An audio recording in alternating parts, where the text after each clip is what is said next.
All right, kia ora tātou, and welcome everyone to our council meeting for the 31st of March. Welcome to our guests in the chamber this morning, and just welcome to anyone that is watching online as well, to staff and councillors. Thank you all for being here. So we've got quite a bit to get through today, but we're going to launch into things with a couple of members wanting to talk to us in the public forum. Now I'm going to call up Kerry, I think wants to go first. So Kerry is from our Waihemo Community Board. Welcome, Kerry. Take a seat there and Franz will give you a hand with the mic.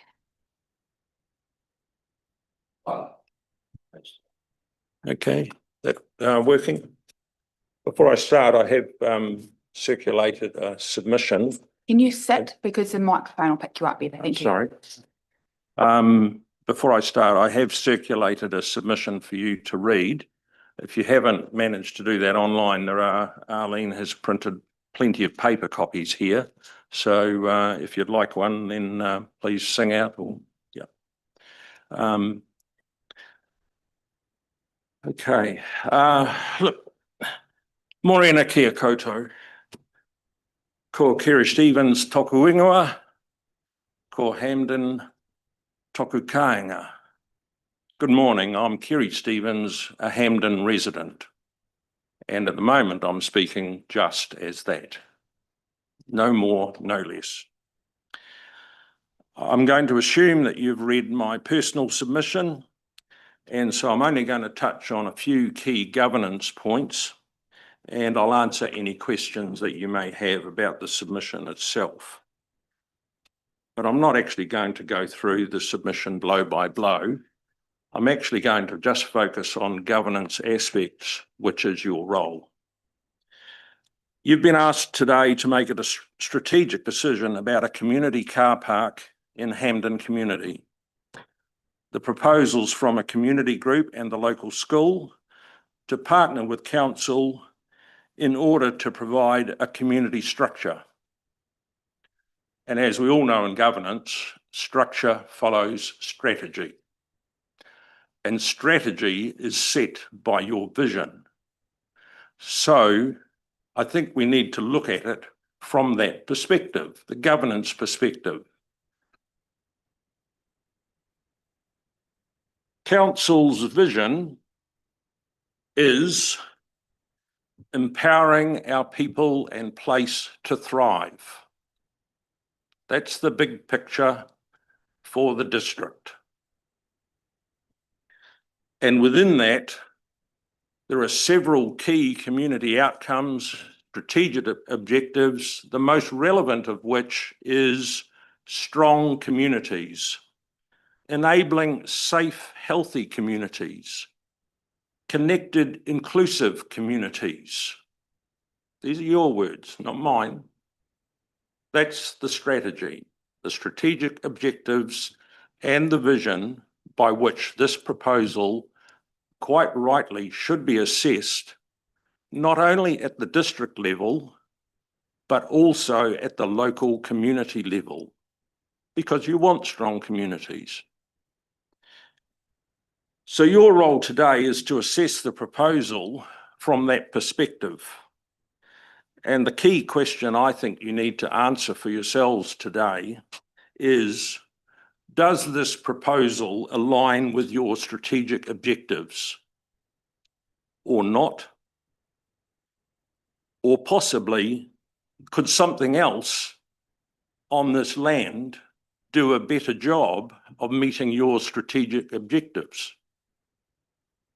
And once you've answered that question, if your answer is that this proposal does provide sufficient community outcomes to warrant approving it, then the only other question you need to consider is, what conditions do we need to put on this to mitigate risk and to optimise the benefits? Full stop. I believe there's been far too much emphasis on minute detail, and the view of the forest has become obscured by the trees. And I would like to bring you back to the forest. I've provided a submission from the community perspective and a possible solution. I'm simply providing that as a resource to put alongside all the other information you have, and I hope you find it useful. And lastly, as an individual, I want to thank you all for the time, thought, and care that you will make on this decision. Secondly, quite separately, I'm also Kerry Stevens, Deputy Chair of Waihemo Community Board. Our Chair, Heather, has put an apology for today's meeting, and as the Deputy Chair, she has delegated responsibility to me to be the spokesperson on this issue today on the board's behalf, if required. The board's recommendations, I think, are quite self-explanatory. We support the car park proposal if the applicant pays the costs. We support ongoing efforts to enhance road safety. The board has decided to allocate $15,000 of Hampden Amenity Rate Account funds that are already in the bank to this project if it's approved by council as a community contribution towards the cost. And we request council to ensure a compliant effluent system in Hampden. If you've got any questions at all about the board's recommendations, then I'd ask that you please direct them through the Mayor to myself. Thank you. Thank you, Kerry. Councillor Hopkins. Yes, thank you, Ms. Evandale. I do have a question with regard to the board, Kerry, if I may. There are a series of recommendations on pages 1 and 2 of our report.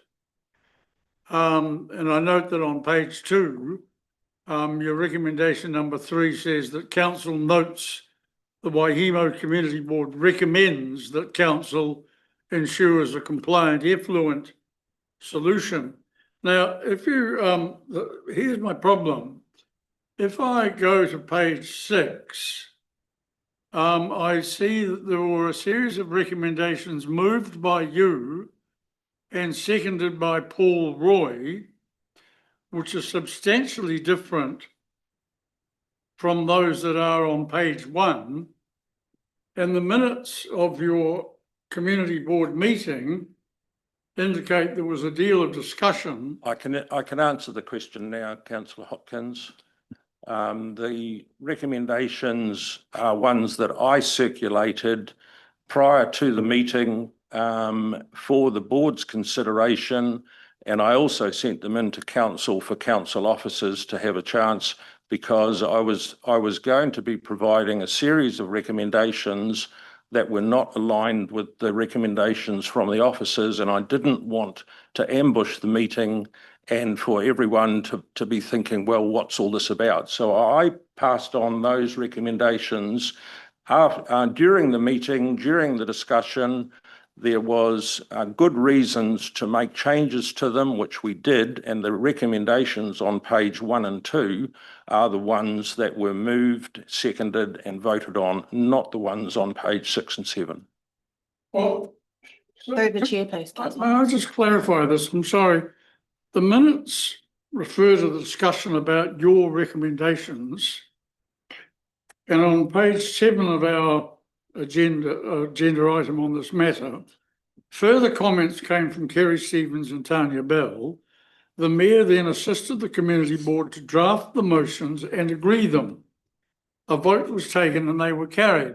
Now, if the motions were substantially different, i.e. if they were what was on page 1 rather than on page 5, then that should have been recorded in the minutes. The way I read this, the discussion was about your recommendations, not those on page 1. If I can pick that one up. So there were recommendations brought to the table as a point for discussion, and they were changed as a group as we sort of worked through what the practicalities of and what they were trying to achieve by them. And so what ended up was what was moved and what was seconded, which I think is appropriate. I think you've got where the community board landed, and I think that Kerry's initial recommendation was a really good way to start that conversation and to get a bit of clarity around what they were trying to achieve. So I think we need to leave it there on that point. If I may ask one other additional question of Kerry as Deputy Chair of the Board. I notice on page 2, assuming then that the recommendations on 1 and 2 stand, recommendation 3 on page 2 reads that Council notes the Waihemo Community Board recommends that Council ensures a compliant effluent solution. Does the Community Board have any defined idea of what a compliant effluent solution might be? And have they actually explored the cost of that effluent solution and where it might lie? I will stop you there because that's a conversation I was trying to have the board not have, because that's operational and that's not strategic. The strategic outcome that the board was looking for was that the problem got fixed. And I think that's the best outcome for us as a community. So what that fix looks like, and whether it's through the conversation around the car park or not, it needs fixed regardless. What that looks like is for our officers to come up with. It's not for a community board to come up with, because the effluent disposal field is currently not operating as it should be.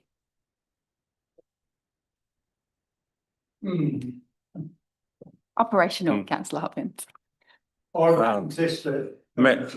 Madam Mayor, is it possible to ask the governance advisor to review the draft minutes for the community board meeting to look to see if the concerns raised by Councillor Hopkins around how the minutes read really does reflect what we did, and if necessary, when the minutes are being confirmed, she may recommend some changes.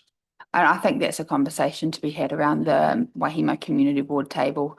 And we don't need to approve your minutes per se. So that goes back. But if there is concerns around something, we're happy for you to raise any concerns of, that may not have been clearly put across in the minutes, if you're worried that that's going to change the outcome of this meeting. No, I'm not worried about it. This whole proposal, I can say the devil is not in the detail. I'd be keen to keep us to a strategic level. Part of my verbal submission today was to try to take you back from the detail, which is, I believe, confusing the issue.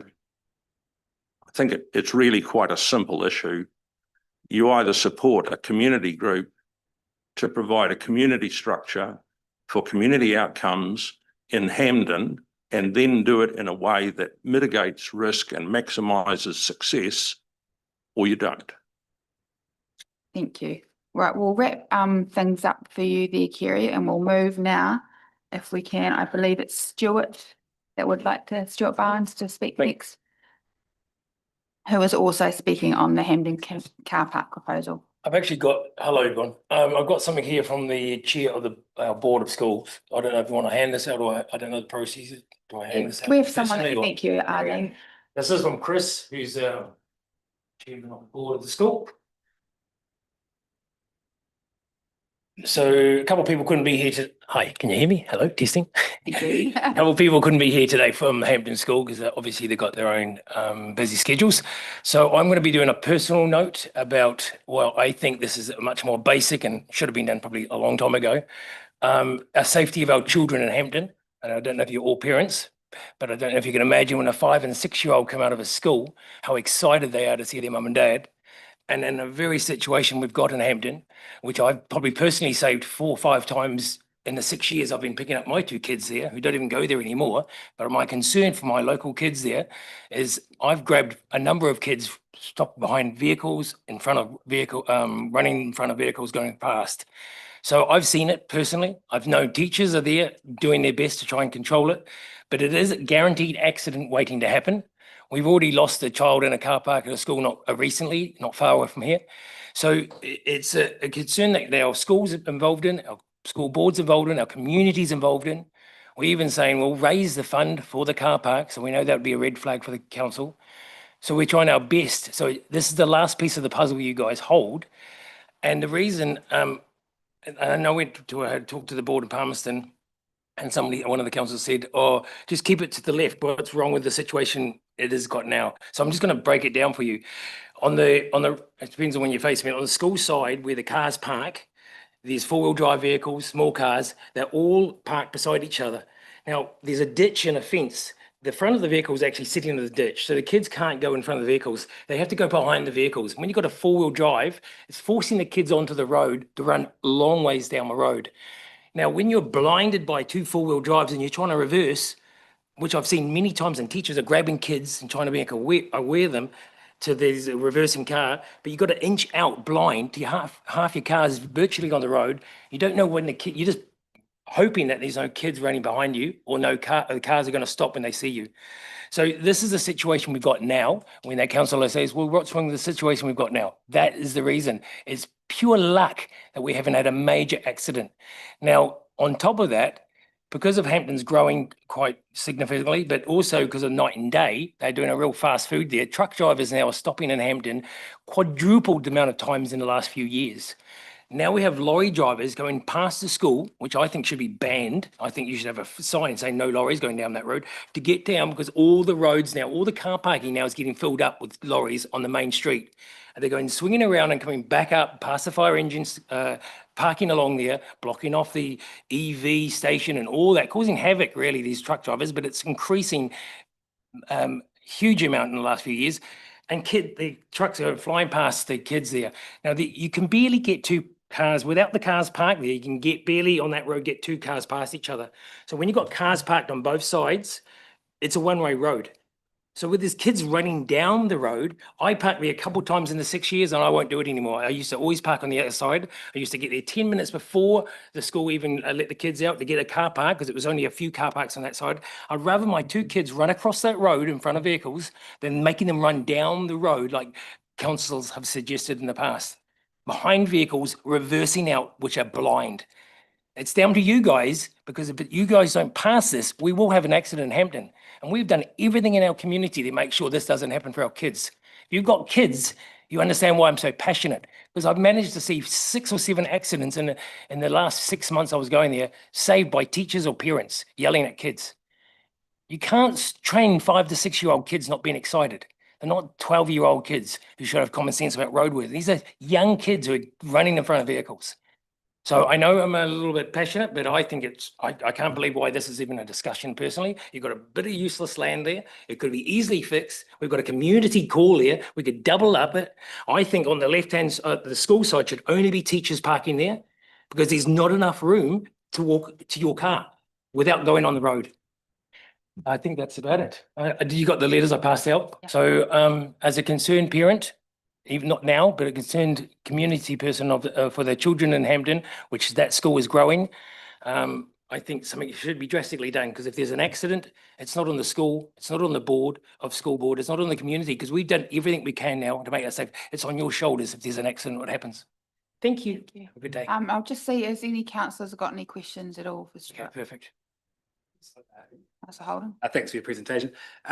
Saying here from the chair that you have been working on safety for 2 years and council has put some measures in place already. Have you seen any improvement? And if these things that are in this report about making it one way and inducing the trucks, and those things did happen, do you think that's far enough to solve the problem?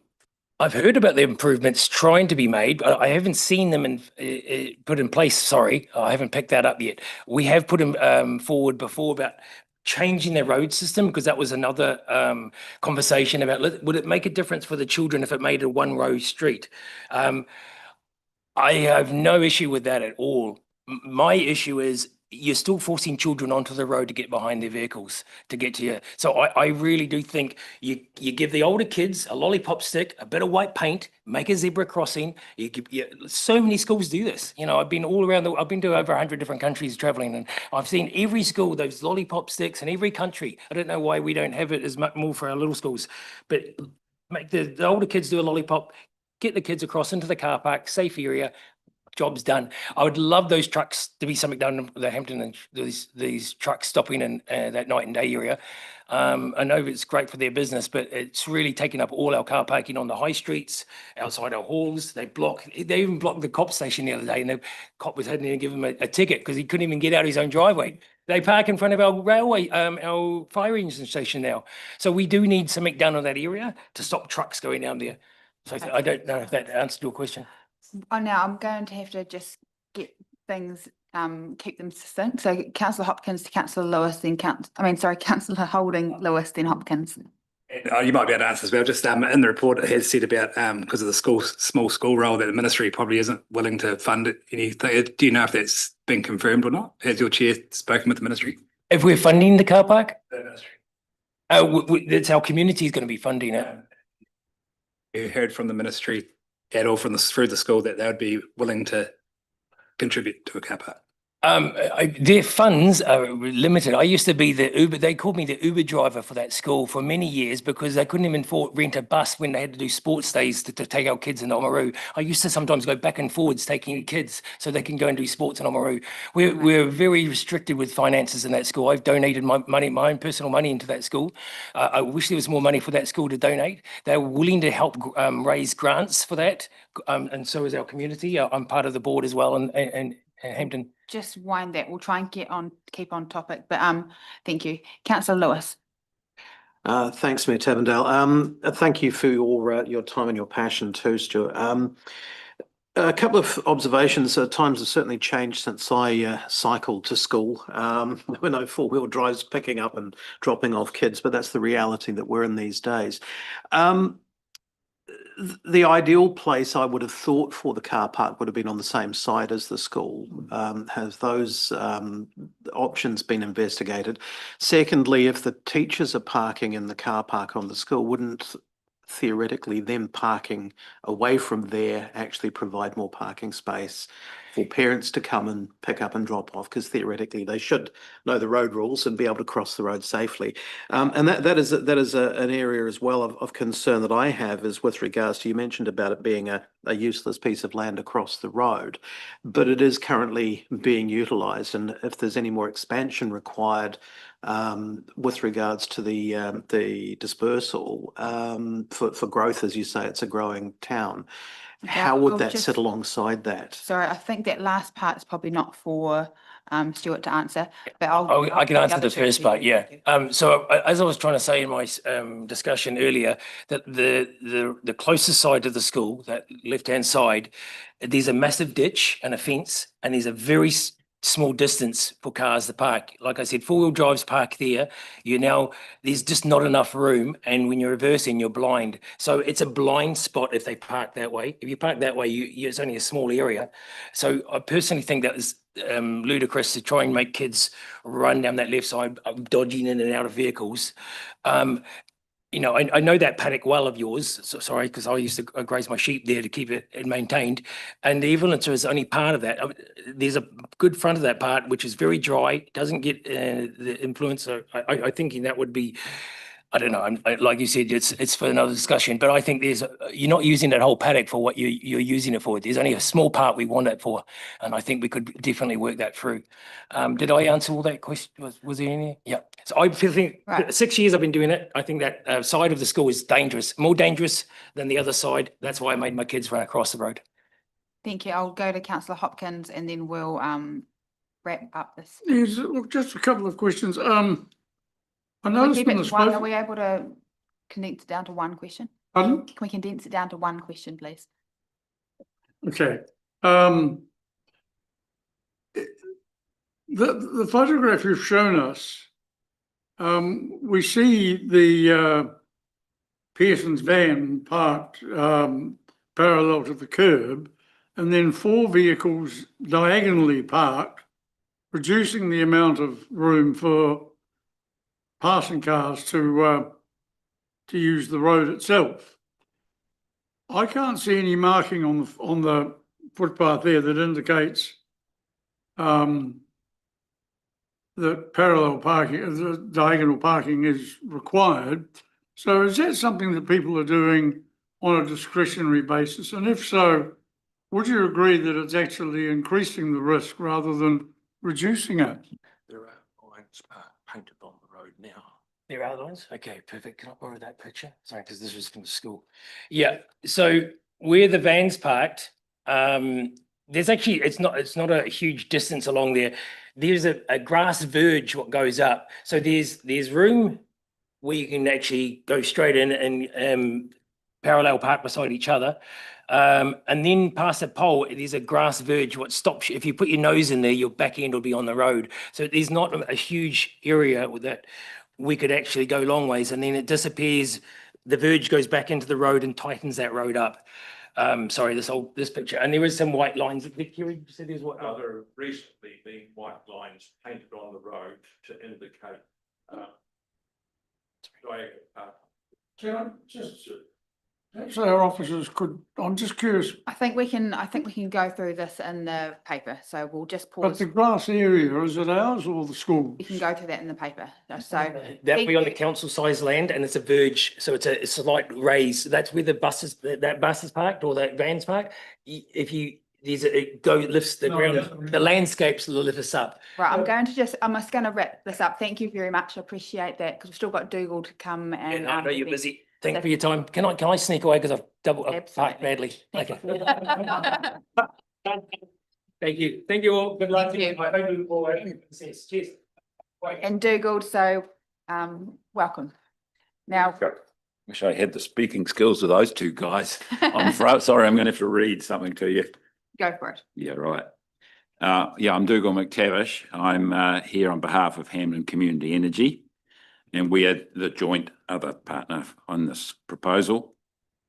We are a not-for-profit organisation committed to helping Hamden become a more secure, self-reliant and vibrant place for people of all ages. Our focus is on strengthening collaboration, building local capacity, and improving shared facilities that bring people together and support the exchange of skills. A good example of this is our community workshop. It was conceived and built by locals to become a place where anyone, including school children, can work on projects, learn from others, teach new skills, and build connections. For the workshop to function safely and effectively, an all-weather car park is essential. We already hold consents to build one, but have paused the project so we could work with the school and the council to explore a safer and more suitable option. The land in central Hamden should be used for public purposes rather than private sale, and this proposal fits that principle well. It also preserves future flexibility. Should a reticulated wastewater scheme eventually come to Hamden, the current disposal area could be repurposed or exchanged for social housing or other community needs. In the interim, simply restating the original disposal field for the cottages risks potential discharge to the road verge should it fail again. So relocating part of the system is the responsible approach. And there's a diagram in Kerry's report that shows that relocation.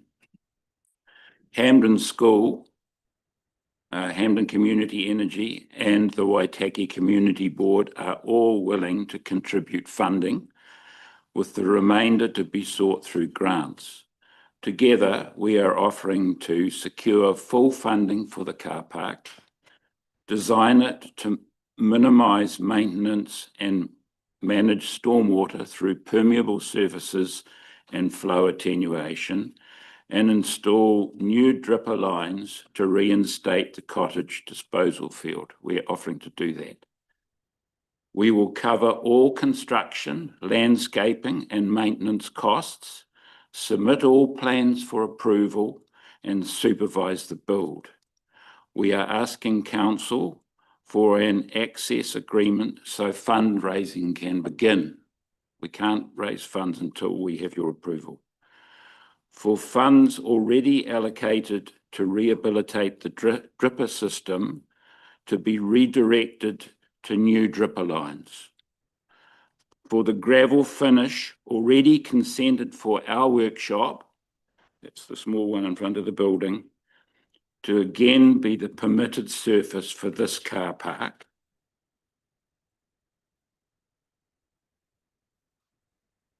And given the social purpose of the project for administrative costs to be kept to a minimum, granting access will allow funding to start, provide safe off-road parking, restore compliance of the effluent system, maintain future land use flexibility, and fully address the school's traffic safety concern, all without creating new financial risks for council. This is your community trying to help itself. It just needs your blessing. I'd just like to refer you to, with regard to possible future exchange of land, if you could just look at page 9 in Kerry's report, if you've got it there, there's a map. Maybe you look at it later. But the key point is that we have access from both sides, potential access from Norwich Street and from Lincoln Road. From Lincoln Road, there's a long strip there next to the cottages. If a scheme came, a sewage scheme came to Hampden in the future, then the effluent disposal currently used by the cottages, that area would no longer be required, and it could be exchanged for that bit of land, which would bring all the cottages together and allow us to move our nursery and stuff into where the effluent disposal is now. So if you kind of look at that diagram, you can kind of see the logic of that. The cottages will all be facing Lincoln Street and we'd be facing Norwich Street rather than the split. Right. So that's good. Thank you. The other thing just to add is that there was there's questions in the council report about whether it should be a permeable surface or a sealed surface. And the quote that we're using for application states that they have spoken to council and got approval for the quote that they've given us and that it meets legal requirements. That's our understanding. So, and it's a non-sealed surface. And as I say, we already have that approval for our existing our proposed car park, the small one. Would you be open to any idea of it becoming I guess a more permanent or a tar seal types capping? Sorry, I couldn't hear that. Would you be open to it being a different surface? Yeah, it's just that it's another 15 grand or 20 grand. But we also like the idea of retaining the permeability as a hydrologist. I think of groundwater recharge and so forth. And it reduces runoff, and the drainage costs around it are much less. The requirements are much less. So there's win-win-win there if we can do it. And there won't be a lot of traffic, hooning around on it. So we don't think that it's necessary, and it will be easier for us to maintain. I was going to say, I note that you're offering maintenance through this conversation anyway, aren't you? Yes. Councillor McCone. Thank you for that. I'm just wondering, where does your funding come from as a community group would be the first part of my question. And the second part is, are the consents you hold, are they still current? The consents for Building consent to construct a workshop and a bag wax. the consents for our workshop and for the car park next to our workshop. Again, on this diagram, you can see where the cars are. That's the original. That's the consent that we have for a car park and for an entrance. And we don't have a consent. This is what we're asking for, consent for the new car park. Does that answer your question? And your funding sources? Funding sources. We for the car park, we put in an application to Otago Community Trust, and they said that they couldn't process it until we had approved access to the land. So we put a hold on that. Our funding more generally comes from sales at the shop, at the recycling centre. But we wouldn't be using that. We have to, it's too much money. We have to get funding. Yeah. Councillor Hopkins. Yeah, Dougal, a couple of things very quickly. I'm just wondering why Hampton Community Energy has shifted to an advocacy of use of fossil fuel burning vehicles when your original proposal for the area talked Councillor about Hopkins, that's not, can we move on to the car park? Okay. conversation? Righto.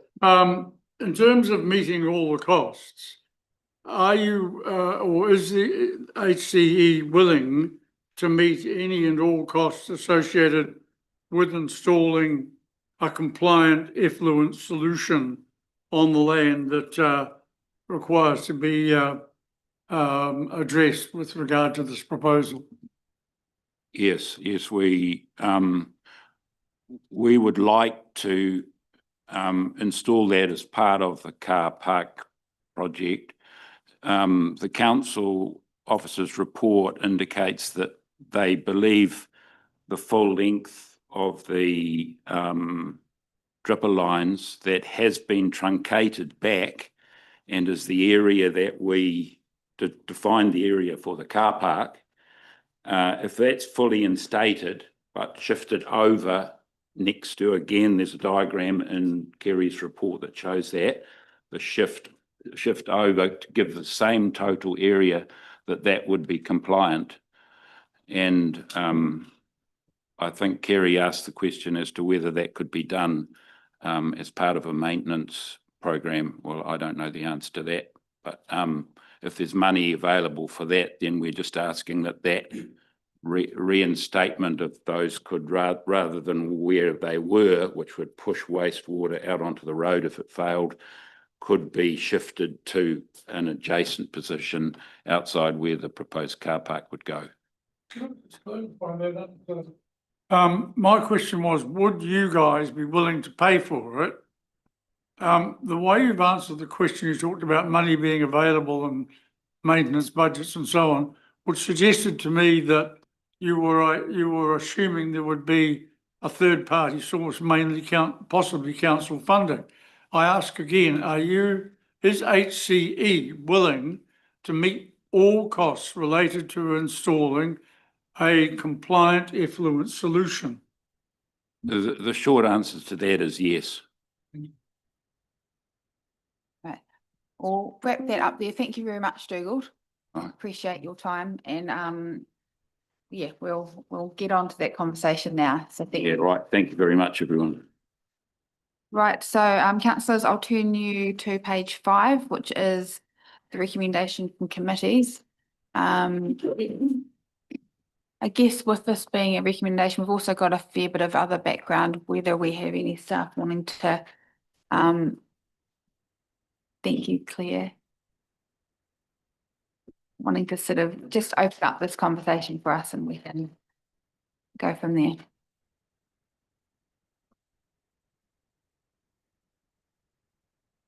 Now, before we do, I'll just move a little bit backwards to just our apologies, and whether there's any apologies, councillors, before we move forward.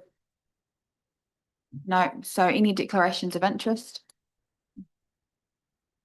Councillor Felning. I'm in the item on the hearings commissioner later in the meeting. I won't be voting on the item proposing that I become a commissioner. Thank you. I'll put those names separately so there's an opportunity to be part of the rest of the conversation. Councillor Linwood. Likewise, in item 7.3, I won't be voting for myself. Thank you. Councillor Cowles. Yeah, likewise. Similar. Thank you. Councillor Hopkins. And I declare the same conflict of interest in regard to myself. Have we got all those down? Thank you very much. And right, we'll pass over to Joe. Sorry, Joe. That's quite all right. Thank you, Mayor. I think it's really important at this point to acknowledge the passion of the community and Dougal, Stuart and Kerry in speaking. And thank you so much for taking the time and the consideration to come here today. This is a very contentious and emotive situation. Obviously, the way in which council has attempted to approach it through the councillors is consideration of not only today, but of the future, and therefore the strategic potential and possibilities.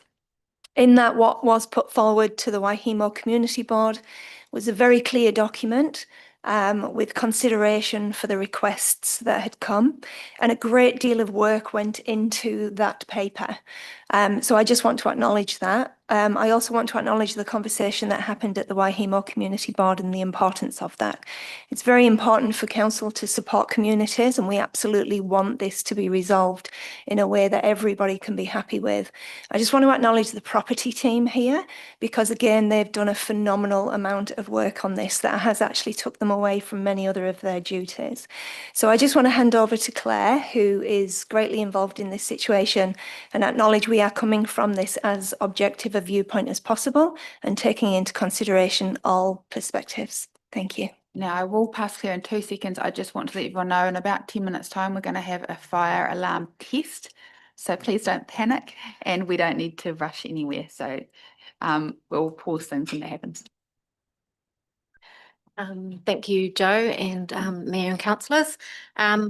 Just like to acknowledge that yes, my team and other teams have had a lot of input into this over probably the last 18 months to 2 years, and it's great to be here around the council so we can hopefully come to a final resolution. I'd just like to note that our report is simply an information report that gives more consideration to the proposal put forward by the Energy Group and the school. And there's just a couple of things I wanted to make note of. The effluent system has not failed. It is actually just non-compliant under the consent at the moment. And it wasn't due to anything other than a contractor doing some damage on it a few years ago. And that's when it was cut back, shortened, which it shouldn't have happened at the time, but it was. And the recent spill was due to a mower going over a certain point of it, and that's the spillage. So that has actually been rectified, and that's not happened since. So all we are at the moment is non-compliant under the current building consent. And the other part was just noting in the back of our information report was just seeking some clarification on should the car park be approved, is just some clarification on the ownership of such asset. I know you've talked about ongoing maintenance, and we also acknowledge that the access through the car park the Energy Group will be using to get to their site.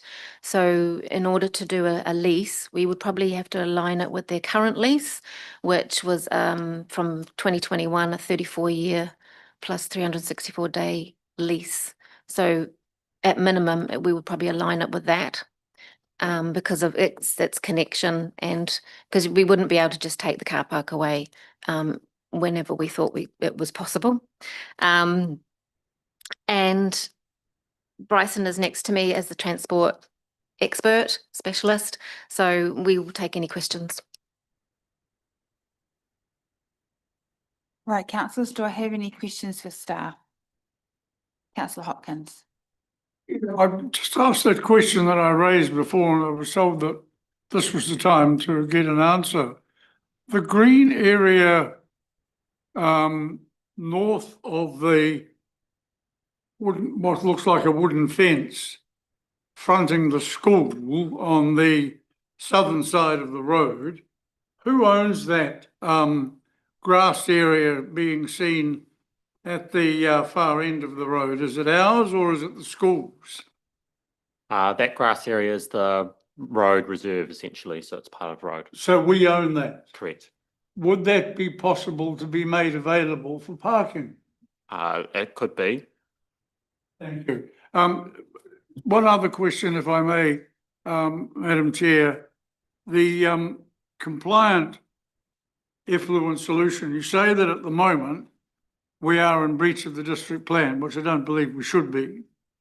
Equally, there is a health and safety issue if a dispersal plume is subpar.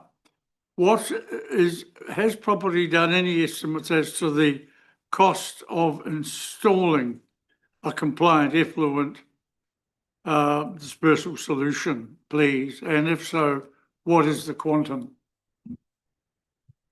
From the report that we did in February 26 for the community board, we outlined that the cost to ensure we're not compliant with the building consent, not district plan, and to reinstate to what the building consent is, it would cost around $3,500. But to move it into another space, which is what the proposal is, we're looking at around $20,000.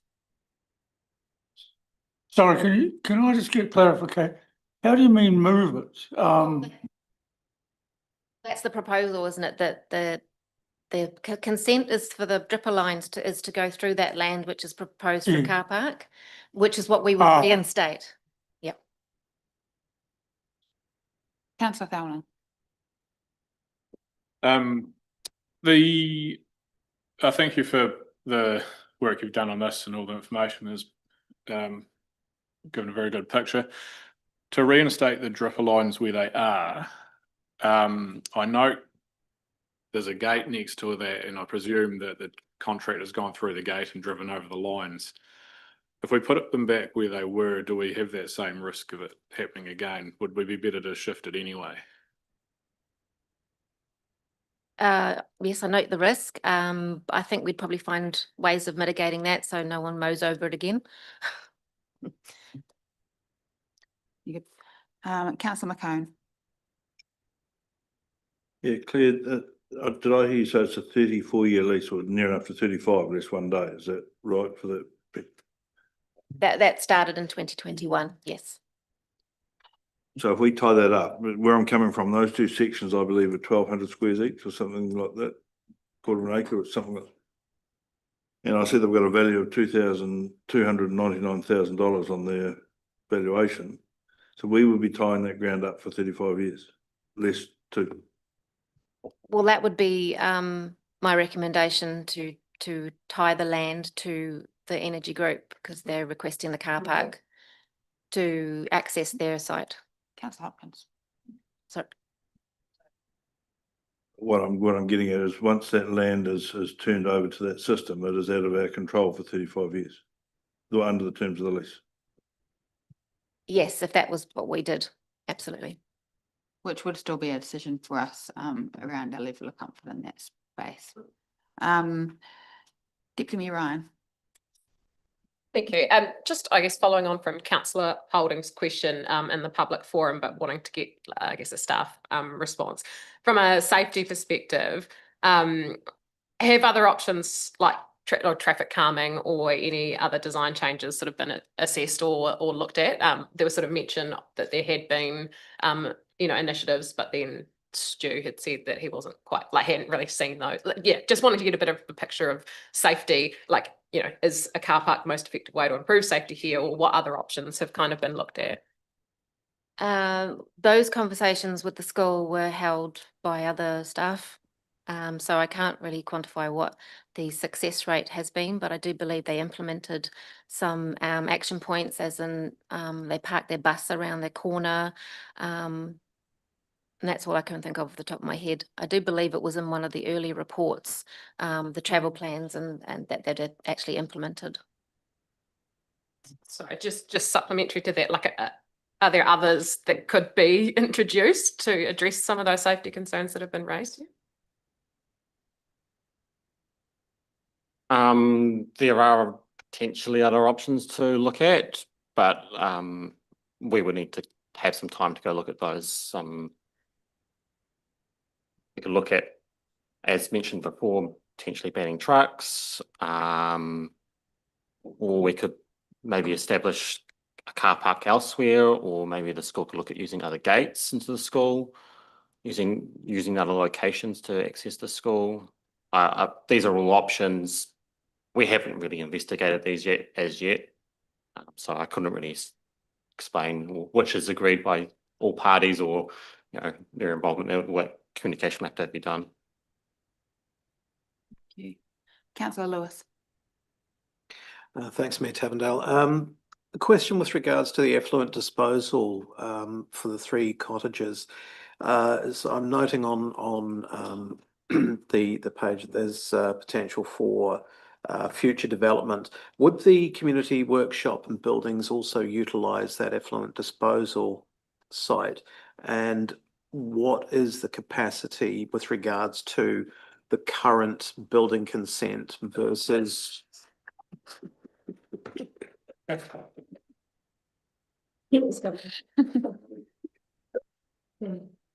So something wrong there.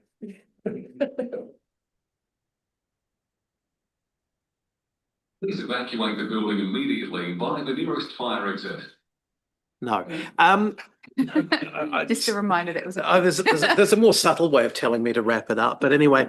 So that's my question: is that with regards to the present building consent, which obviously it requires some work to get back up to compliance, is that within the capacity for an expansion as well? The building consent is just for the 3 housing units. And it's not got capacity for expansion, as far as I'm aware. Okay, so supplementary to that one, does that leave us in a situation whereby where is the community workshop effluent going to be disposed of? Are we going to need more of that land in order to increase the size of the dispersal field, or has that been sort of worked through? I can't speak for the energy group because we lease the land to them. They've been handling their own building consents and effluent. It's not our concern. I think that would have been worked through the consent, so it's probably external from this conversation. Would I be correct that's been worked through? Yeah, we're using a composting blue system, and all we have is a little coffee kitchen thing which will go into a disposal ditch within our area. Thank you. Right, so a question I have is just around the ceiling of the car park or not, and whether or not we can, recognising that the Hampden Community Energy are talking about covering things like maintenance. Can you give me an idea of the importance of, in your view, of sealing this car park versus not? Sealing would definitely be a better option. With an unsealed car park and the turning of the wheels, just moving in and out of car park spaces and moving around space, you're going to roll the surface and it's going to create potholes. And after a winter or a couple of winters, you're going to need to do something with all the unsealed car park. You're going to have to keep maintaining it. A sealed car park would resist those turning movements a lot better, and therefore you would have a lower maintenance cost overall over the life of the car park.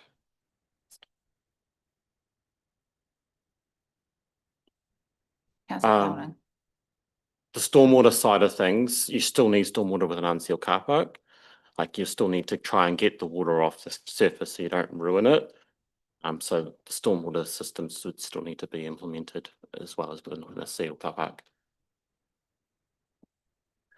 Just a point of clarification, is it, we're talking a lease before, but the recommendations are licensed to occupy. Is it one or the other, or which would be better? Licensed to occupy is okay, but because they have a lease next door and they will be using this car park to access their site, it is linked to their site, so we would link it to a lease and on the same terms. Councillor Holding.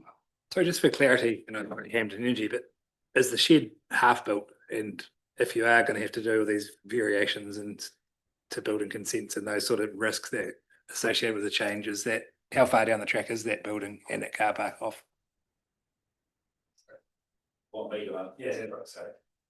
Yeah, if you want to come up to a microphone, sorry, Dougal. Do you With the workshop, we're at the stage of lining, and we've got Plunk Electrical due this coming month. And then we plan to launch in the autumn. There's no existing car park at the moment there, as shown on Kerry's diagram with the cars. Yeah. It's the risk in here that with all the change of the consents and engineering and those things, does the group have any concerns with that? No, That's been, no. thank you. We'd need access, that's all. Yeah. Thank you, Dougall.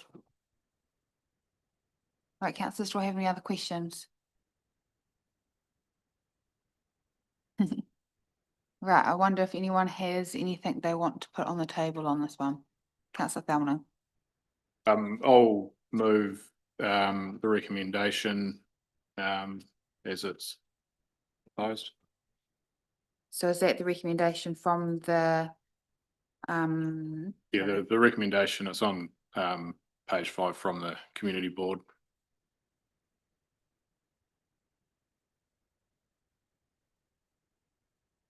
right, do we have a seconder for that? Councillor Linwood. Right, so we're going to enter a conversation. I'll pass to you first, Councillor Thelman. Yeah, I think it's a great project, and having been down a couple of times to have a look at the site, there's clear the amount of work and effort that's gone into the project next door to where the car park's proposed, and I think that demonstrates an ability to raise funds and get it done.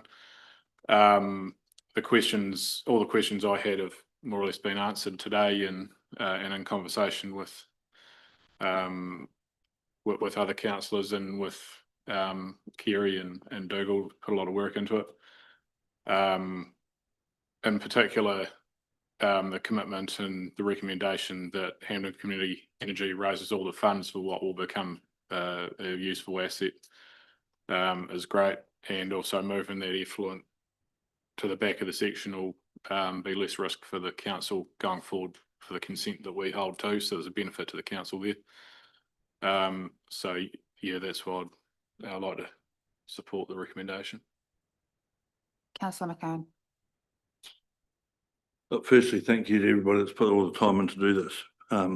But personally, I will not be supporting this on the basis that strictly from a business perspective, straight up, we've got 2 prime sections sitting in there that have a retail value of $600,000. And that in itself is not a problem, and children demand all the safety they can get. I have no problem with that.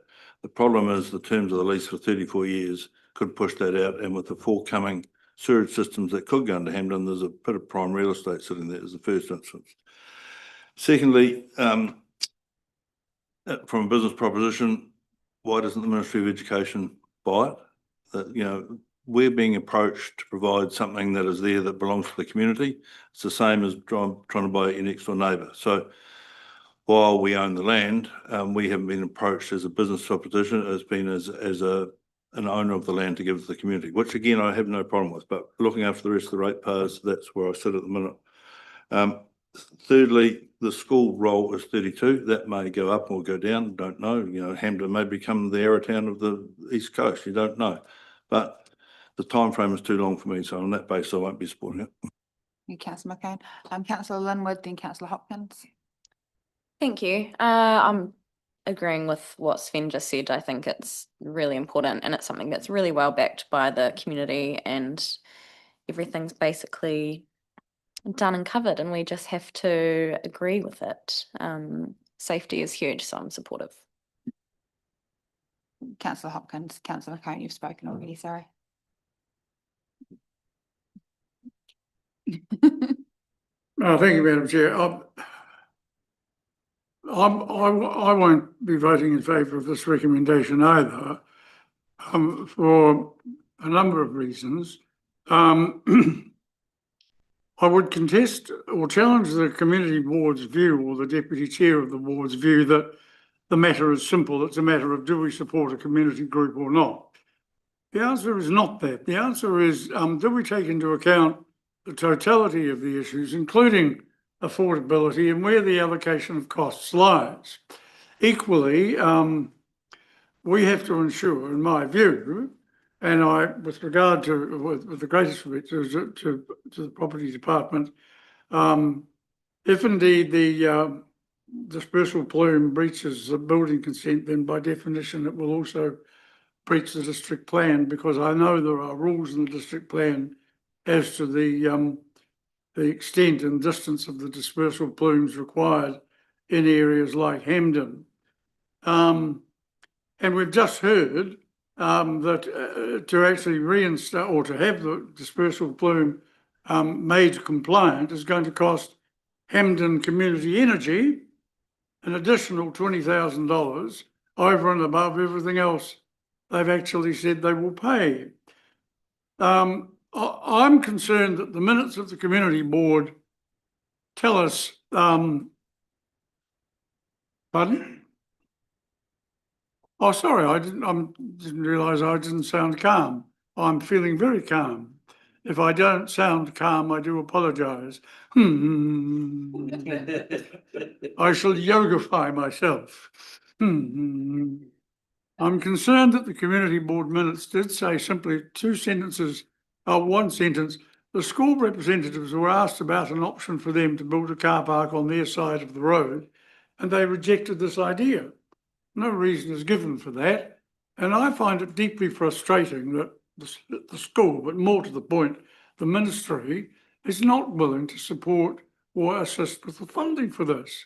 I would personally prefer a much cheaper solution, a sign saying no trucks at the entrance to the road, and an agreement from us that the road reserve identified in front of the school could be used for parking and could be officially designated as such.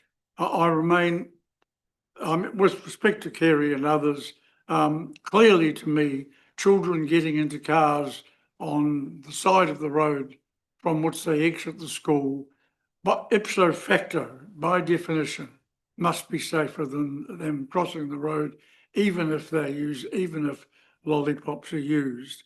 So in my view, the notion that this is a safe solution is itself contestable and arguably dubious. And unless and until the school or the ministry makes a contribution, I feel that residents and ratepayers shouldn't be the only ones to pay. To that extent, I intend to move an amendment to Sven's recommendation to resolution number 3 that the council notes the Waihemo Community Board recommends that council ensures a compliant effluent solution to be funded by Hampden Community Energy as agreed. So would you like to move that amendment now? Okay, do I have a seconder for that amendment? I'm happy to second that from the chair. So we'll first of all put that one to see if it's going to become part of substantive motion, and then I'll move on to the next speakers. So is there any comment on? So we'll go back and clarify. So I'll move to Arlene just to make sure we're really clear on what that change to number 3 is.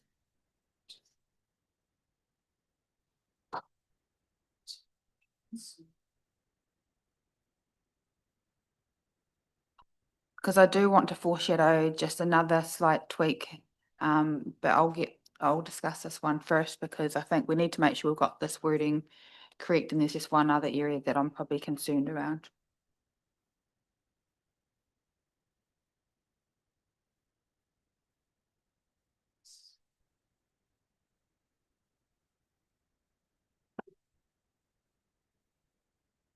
So just to remind councillors for how we will deal with this, essentially this conversation is just on the amendment of number 3, and we're just going to get the wording for that clarified, and we'll vote on that, and that will decide whether or not that becomes the amended motion.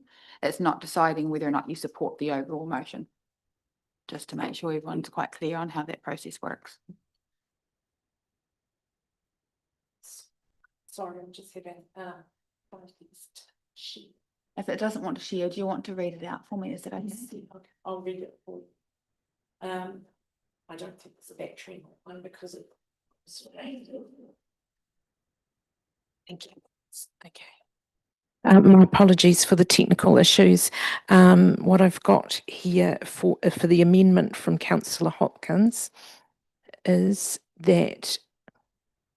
I'm sorry, I was so flustered, I've closed it. I clicked close instead of open. Goodness. Okay. Number 3, that council ensures a compliant effluent solution to be funded by Hampden Community Energy. Does that reflect what you were asking for? What I originally moved was that council notes the Waihemo Community Board recommends that council ensures a compliant effluent solution to be funded by the Hampden Community Energy as agreed. I wonder if we want to truncate that somewhat because it becomes quite about face. Essentially, this is now a council resolution, so why don't we put something like council notes? What I'm saying is what I moved. I'm happy to Yeah. to actually accept the governance advisor's abbreviated version. But I was just, for the point of clarification, identifying what I had actually moved. It could be along the lines of council requests a compliant effluent solution and then to be funded by. Yes, I'm happy with that. And obviously there's a conversation through that to be had with Hampden Community Energy at the time, but this is a start of a process. Yes. So, sorry, Arlene. That council requires a compliant effluent solution to be funded by Hampden Community Energy. As agreed. Yeah, that just gives us a chance to continue that conversation. So are we clear on what that looks like now, councillors? Is there any other conversation on that one? Right, well, I'll put that. All in favour, please say aye. Aye. And against? That's carried. So that becomes a substantive motion. Just before I go back to the speakers on it, I will just go to 1A, where we talk about approving a licence to occupy. And I just wonder at the end of that sentence if we can add or appropriate solution as identified by council officers, so that it might need to come back to us as to what that looks like. But just recognising that staff had come and said there might be other ways. And maybe through this negotiation, we need to clarify what that is. But I think it shows what the intention is. Or delegate an authority to do that probably is a quick way to achieve something. So, Chair, I think it might read better if it read this licence to occupy or other suitable solution as agreed by officers can be revoked or altered. Rather than putting it at the end. well, I wonder if that becomes counterproductive, the second portion of that, but which is why probably I wanted to question it coming back to us so that so that officers were clear. Because if we're saying do what you think's right, but then in the next sentence we're saying, but then it can be revoked or altered at any time, that doesn't offer that same level of certainty to officers to create any kind of lease. So I guess it's a conversation really. I would be comfortable with saying and recognising that there's some concern on this, but we stop it at the end of appropriate solution and not talk about the revoke at any time, because I don't think that actually works hand in hand with the rest of the resolution. Am I making any sense there, Arlene? So you're asking to delete this licence to occupy can be revoked or altered at any time? Yes, and the first portion of it, I want for it to be in a solution or other solution as identified by staff. Just to recognise that the licence to occupy might not be the best way to achieve what we're trying to get.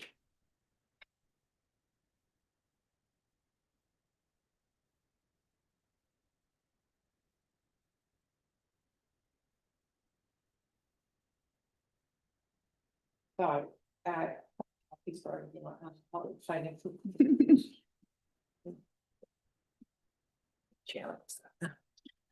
So under resolution 1A, council approves a licence or other solution as identified by staff for Hampden Community Energy to occupy this land for the purpose of constructing and operating an unsealed school and community car park with access to the community workshop, and then deleting the second sentence, which is that the licence to occupy can be revoked or altered at any time in the future if this land is required for other community purposes, such as social housing development. So I'm going to move that amendment from the chair. Do I have a seconder for that? Seconded by Deputy Mayor Ryan. Point of order, Madam Chair. I don't mean to be contentious, but I have a feeling that the original agreement with Hampden Community Energy to use these two sections actually included a general and generic provision that the license to occupy could be revoked at any time. Dougal may remember that more clearly than I do, and if I've got it wrong, I apologise. But okay, I see him shaking his head. All right. So it's just looking for a level of consistency. Does anyone else want to speak to that? Councillor Cowles. Just noting that number 2 would have to be altered as well, because it has a reference to the licence to occupy. So we would have to also, or other suitable solution there, I guess. Okay, thank you. Thank you. So I'll add that to this substantive motion of the Deputy Mayor's comfortable. Thank you. Right, is there any other comment on that? So I'll put that. All in favour, please say aye. Okay. And against? No. No, so that's 3 against. But that is carried. So that's now the substantive motion. So now I'm going back to the conversation on the substantive motion, and I think Councillor Lewis, we were on to you. Thanks, Madam Chair. I'm broadly supportive. I like Councillor Hopkins. Am somewhat concerned that the Ministry of Education hasn't acknowledged, I guess, in a way, or been more proactive in providing a solution for this. I'm supportive of the work that the Hampden Community Energy Group are doing, and I think it's great. One concern I do have is over the length, the duration of the lease that's being proposed. I think that is an area that could be a sticking point for me. I think that period of time is too long. I acknowledge the need for some certainty going forwards, but that's a long period of time. I would feel a lot more comfortable if it was half that, for example. Deputy Mayor Ryan. Cool, with you. I guess really want to acknowledge the work that the community board and Hampden Community Energy have put into this. I'm really passionate about seeing our community boards and groups feeling empowered to be engaging with council. And it's great to see that and really value that relationship that we have. And really respect that the conversation has stuck to us in a strategic space and our strategic goals today. It's given me a more confidence, I guess, in the intent and the benefits for Hampden, particularly around supporting a connected and safe community. And appreciate that there's been a really thoughtful effort to look at this more holistically, not just as a car park, but how it connects to the broader community. I still have some questions over options of other safety measures, the full cost picture and liability, and making sure that we're ultimately making a decision on the full assessment of options and not a single proposal for a car park, just to be really confident that we're getting the right long-term outcome for the community and not creating more issues down the track. And I guess, like Councillors Lewis and Hopkins have mentioned, I think some advocacy to the Ministry of Education is probably an important step as well. But I think the conversation today and the amended resolutions we've got in front of us have gone a long way to address some of my earlier concerns. And so for those reasons, I'll be happy to support the motion in front of us. And just myself to speak to the motion, this one's sort of sat quite uncomfortably with me because I do see both sides of this conversation, and I think both do have their merits. And I think where it comes down to for me is what's the council, which is a little bit of we are the stewards for our community or make decisions on behalf of our community. So when we do have, rather than someone running off and doing something, can everyone going, why didn't they all talk to each other? Why didn't we have some communication? we've actually got a couple of, or probably 3 local groups within Hampden that are working actively together, and I really do applaud that, and are asking council to do the same. It may not make the best business sense, and I have a feeling that the conversation around this is probably going to come to and fro potentially quite a bit around the effluent solution. So I think that this is probably not an easy fix necessarily. So I do flag that I have a concern in that space that we may not all find ourselves on the same page. And so there is some things to be worked through here. But this gives our staff a bit of direction on what we'd like to see in an outcome, and let's see how we can achieve that. But I do think where we can actually empower our community boards and our communities and to make the decisions for their own community spaces, for me, that does come first, and that's probably where this conversation sat at the end of the day. But it's not a tough one, because I also think there is a lot of potholes to this, and there's other, we pick different strategies, and trouble is there's different strategies that also we have as a council that don't line up with this decision, and some that do. So I think it's not an easy one. I think that's why everyone's sitting, and we are quite split on this, but that's okay. That's part of democracy. Is there anyone else that wanted to speak before I put the motion? Right of reply, Councillor Dowling. Yeah, right of reply just for a few of the good points that were raised. I'd just note that a use is proposed now that's probably more in line with various strategies than the current sheep grazing use. The future uses, you could think of a few, but in my opinion, they might need a car park anyway. The district plan dispersal area, that would, once again, I'm comfortable that the motion covers off the requirement for Hampden Community Energy to cover the cost of that if it were to arise. And at the end of the day, that we've got the elected community board down there have come back and recommended this to us. It is definitely supported by the community down there, and it's coming out of their rates, not the wider district rates. It's coming out of the Hampden amenity rate, so it does carry a lot of weight when the community board brings it to us as something that that they want.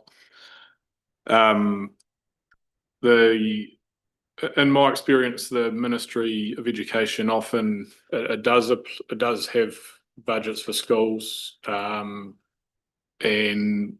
to pay for things like car parks, but they don't tend to pay for things outside of the classrooms and buildings until the interiors of the classroom and buildings are fully up to standard. I don't know the situation in Hampden, not going to speak to it, but I'll just note that. But I would support any, support for the council is willing to support the school in any representations to the ministry. And that's basically all I've got to cover off those points that were raised. Thank you. Now, just making clear that we do know what we're voting on. Is everyone relatively comfortable with where that sits, or would you like it up on the board?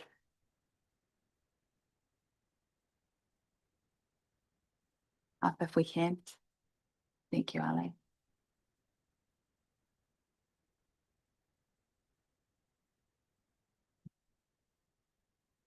Right, I'll do it section number by number, just so that we're really clear. So number 1, which had those amendments which became part of the actual substantive motion, which is around approving a license or other solution to be identified by staff.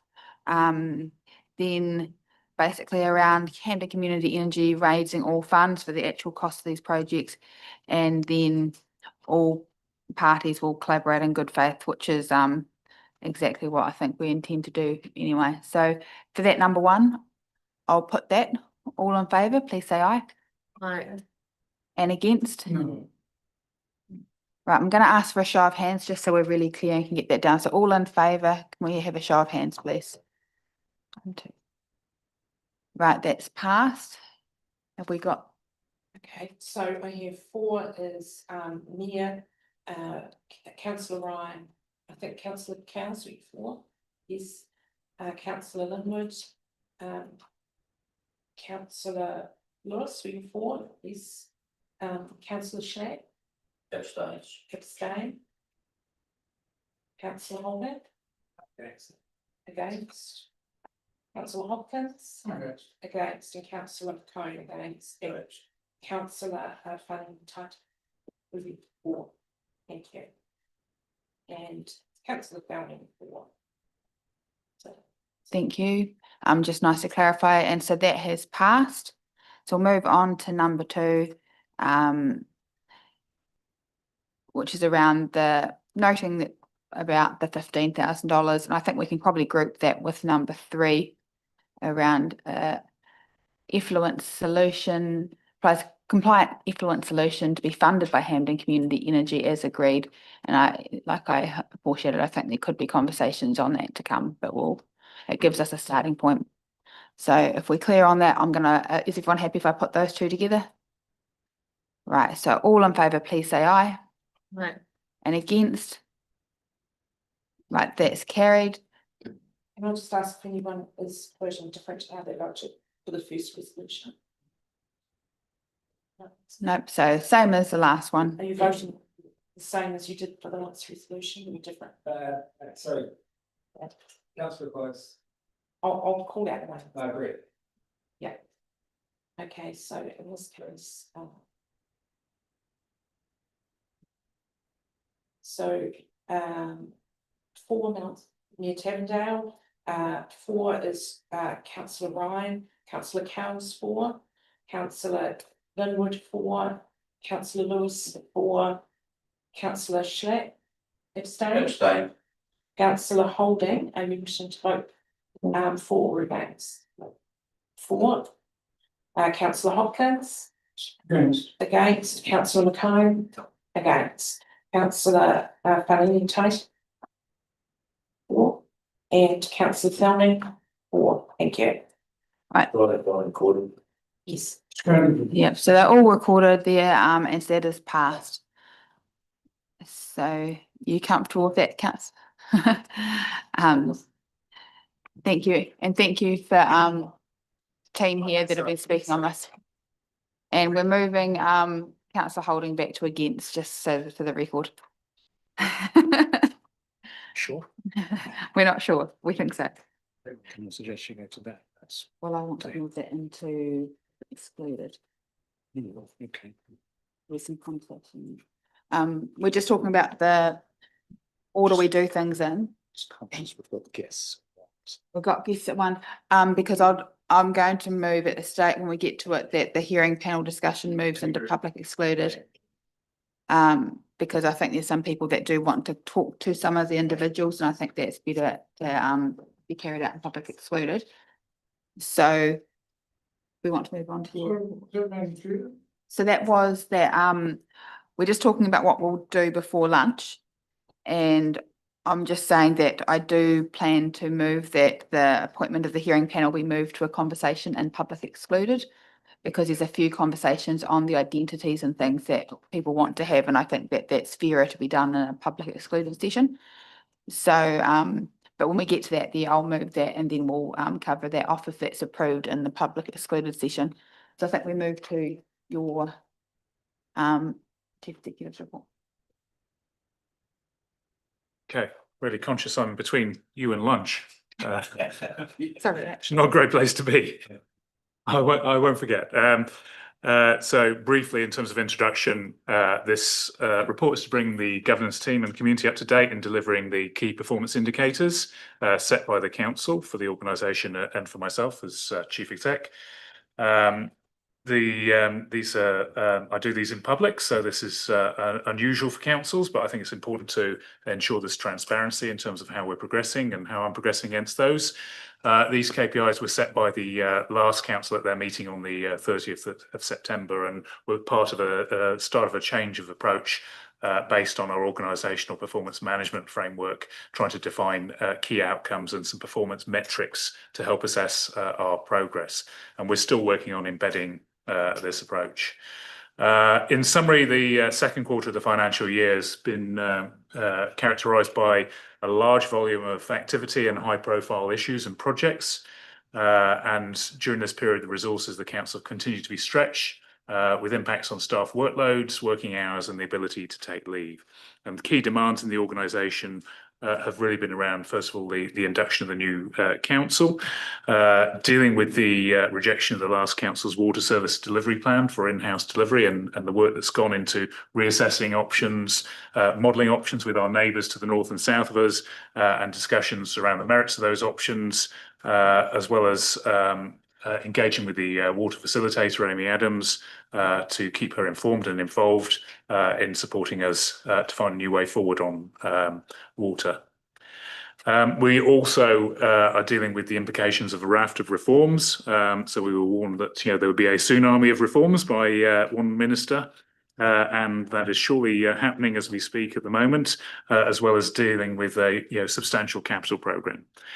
In terms of highlights and good progress with delivery, I'd highlight the delivery of our three largest capital projects, which have all coincided at the same time and are all due to complete and officially open in the coming weeks, with one of those open now, the Kakanui Bridge being open, but its official opening being next week. And these really demonstrate what a relatively small council can achieve, particularly working in partnership with our community and contractors to invest in our district. I think I'll just skip to the outlook. And so whilst the past quarter and the past year has been busy in terms of stretch on resources for governance team and staff, I think the outlook is very challenging for us as a council, for governance and staff within the council, and we will continue to be stretched. And we need to be mindful of the resources and the costs of dealing with what is ahead of us.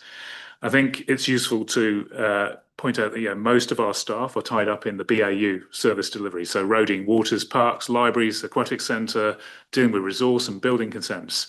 And we have a small team that is able to deal with anything that's outside of that, and that's something that we pull together through the transformation process, bringing resources together that were distributed across the organisation so we can better deal with strategy and policy and engagement. But that's resources being stretched. I've highlighted in here some of the programme of work ahead. So the decision by Council on the 24th of February to join Southern Waters and transfer our water services effectively triggers three related work streams that we are now working on. So setting up a new CCO, this is a big chunk of work in itself. And we need to remember this is our company that we will own with those other councils. And whilst a team is starting to form in that CCO, it is at the early stages. They are short on resources, and we need to help ensure that CCO establishes effectively, and we're devoting resource to that. The second strand of work would be the transferring of water services, bearing in mind that our staff in water in particular have lived with uncertainty for many years now as to where they're going to land in the future, and we will need to wrap support around them and make sure we get that transfer process right to look after their needs, but also to ensure that they feel that they're protected, because we need to continue to deliver business as usual within that water space as well.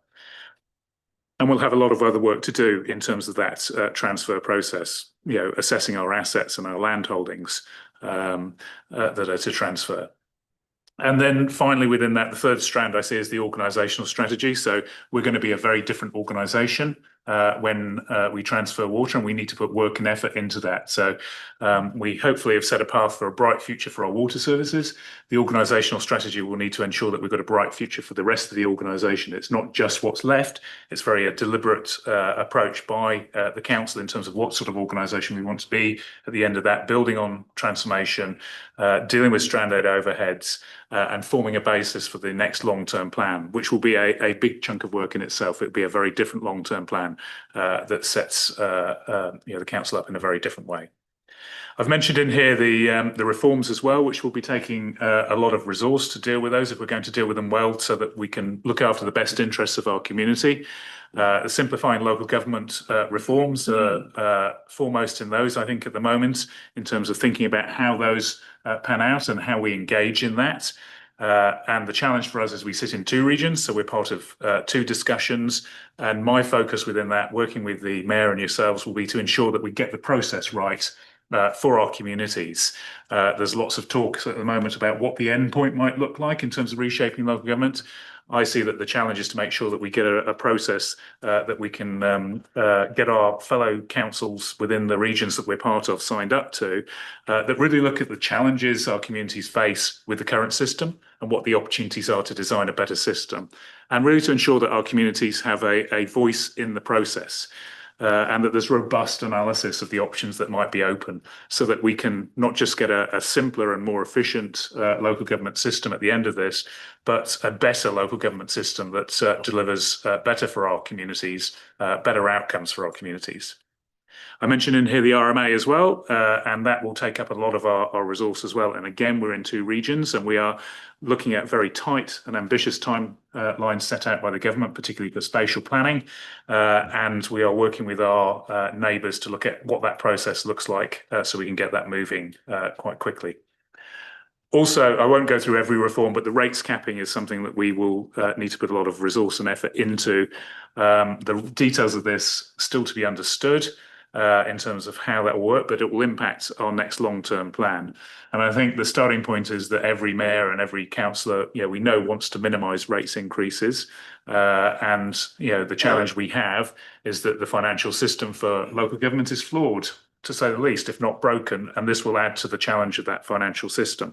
And the lessons from the UK and Australia show that rates caps have a long-term impact of declining infrastructure and declining service standards unless different approaches are taken. So one of the things we will need to do as a council is look at what are the different approaches we take so that we can continue to deliver for our community and invest in community and other infrastructure. I will leave it there. I'm happy to answer any questions.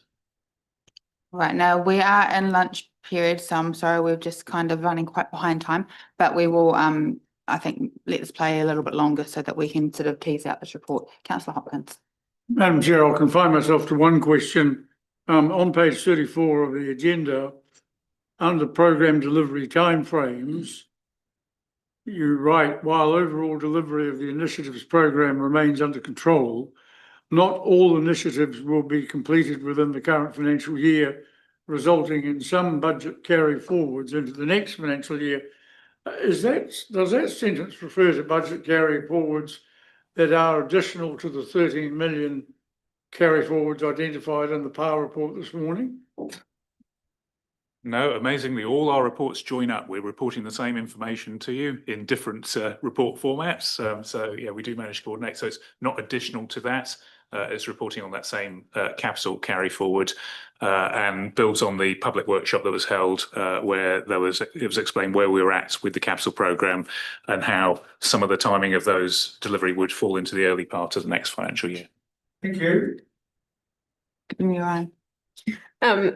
I guess we keep hearing that, how stretched the organisation is and the work programme exceeding capacity, and like a lot of that pressure does come from factors that are outside of our control around this table. But I guess if we look at what we can control and acknowledging the efforts mentioned in today's agenda about, being clearer on the impact our decisions are having, and we can reflect on ourselves and how what we're doing, and we have done so through the strategic sessions. But do you have any suggestions or requests or ideas of actually as a governance group how we can support this so we're not kind of keeping hearing how stretched we are as an organisation?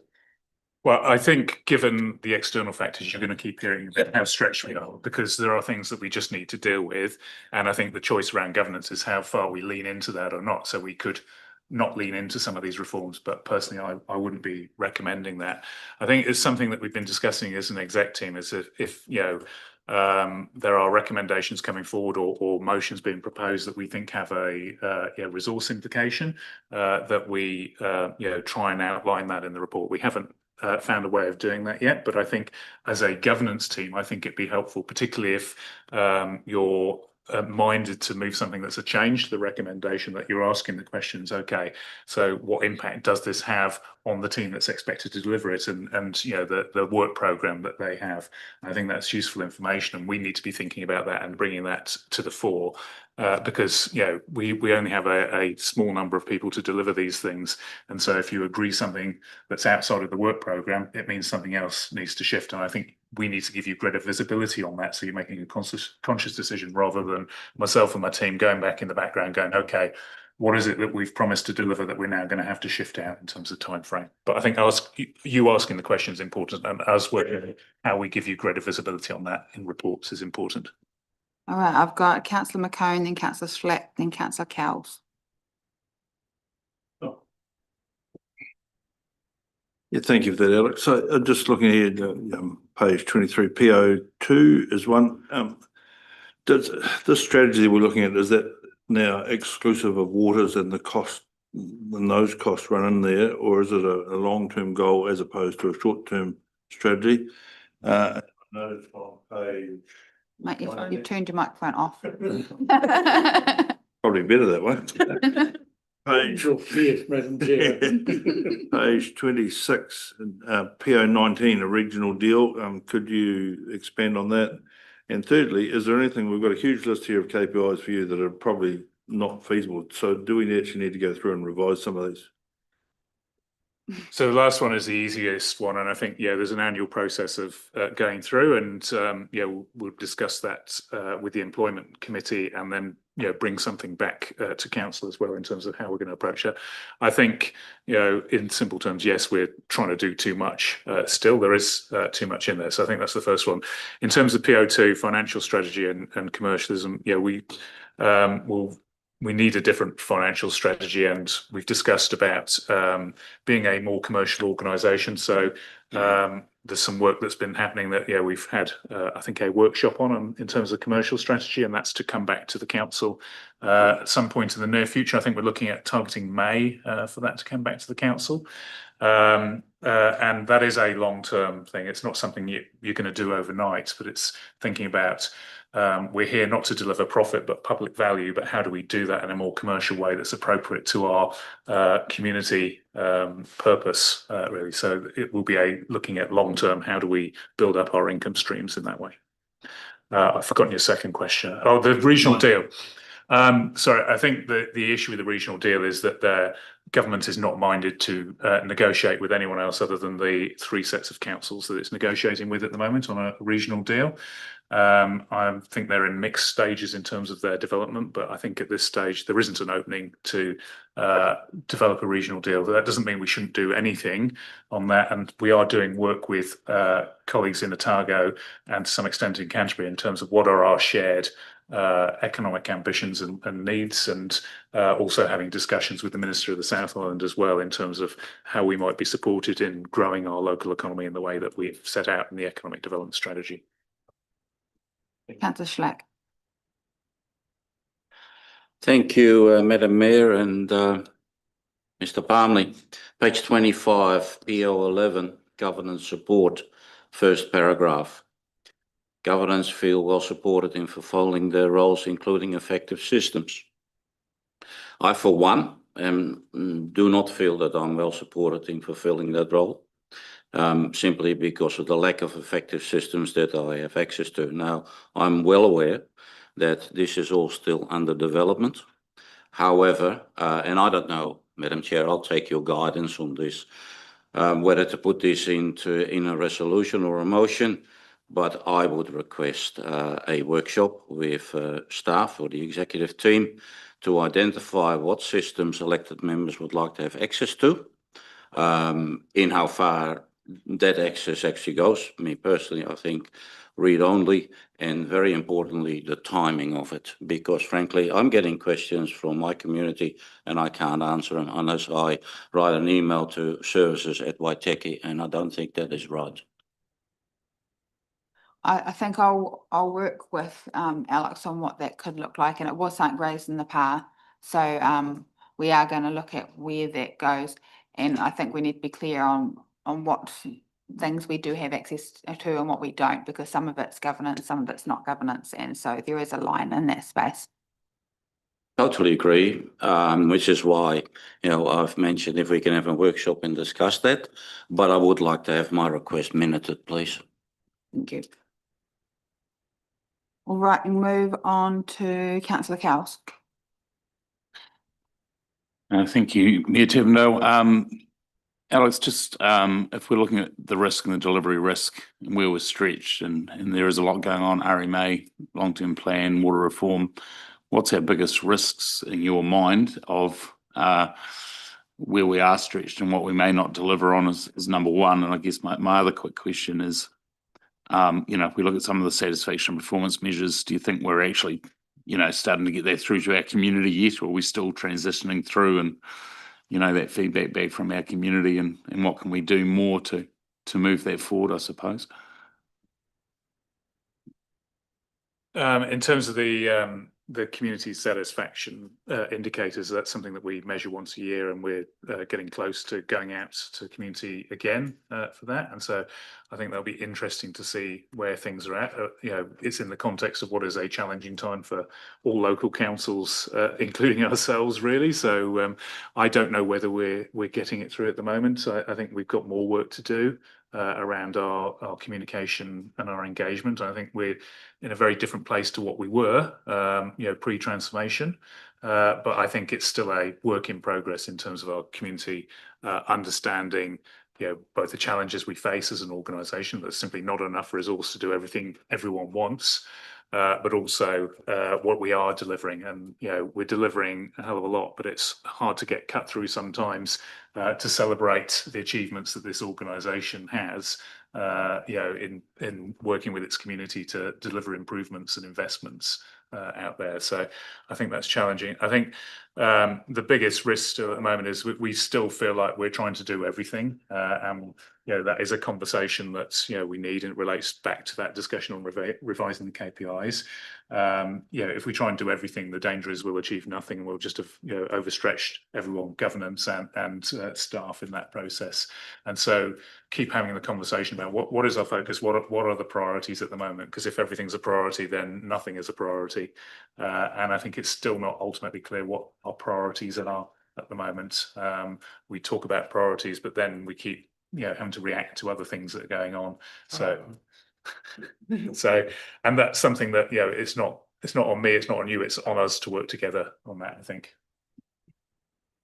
So I'm going to have to move us on because we're actually 10 minutes into lunch and we've got people coming straight after lunch. We've got 20 minutes in front of us. So I'm going to move from the chair that we receive and note the information. Seconded Councillor Hopkins. Right, all in favour, please say aye. Aye. And against, that's carried. Apologies, Mandy, that we haven't got on to you. We'll work on when that happens in the afternoon. And we'll break for lunch now, and we're back at 1 o'clock when we have a Marama Airfield in the room.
All right, welcome back. A bit of a quick break for us there, and we've got Amarama Airfield, and we've got Clive Geddes joining us today. So welcome and thank you for making the trip here today.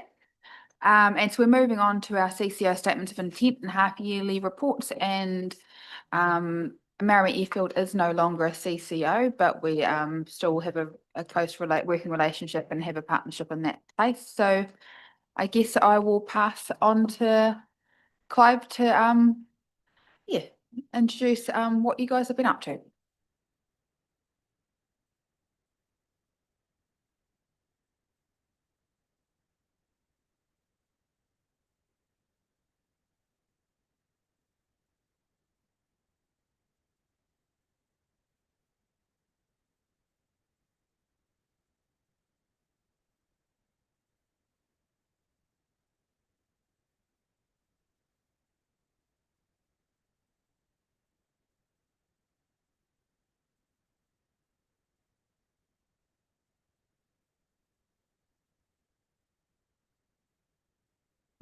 Apologies.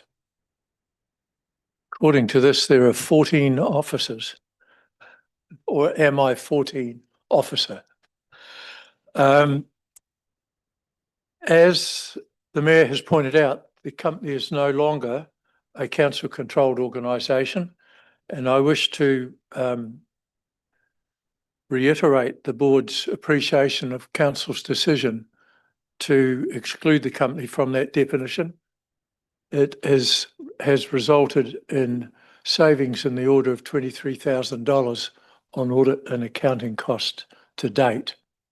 And we are currently working with the Amarama Soaring Centre and the Amarama Gliding Club to see if we can effect greater efficiencies between the three parties on operational and administration matters. And one of those, of course, is a shared accounting function.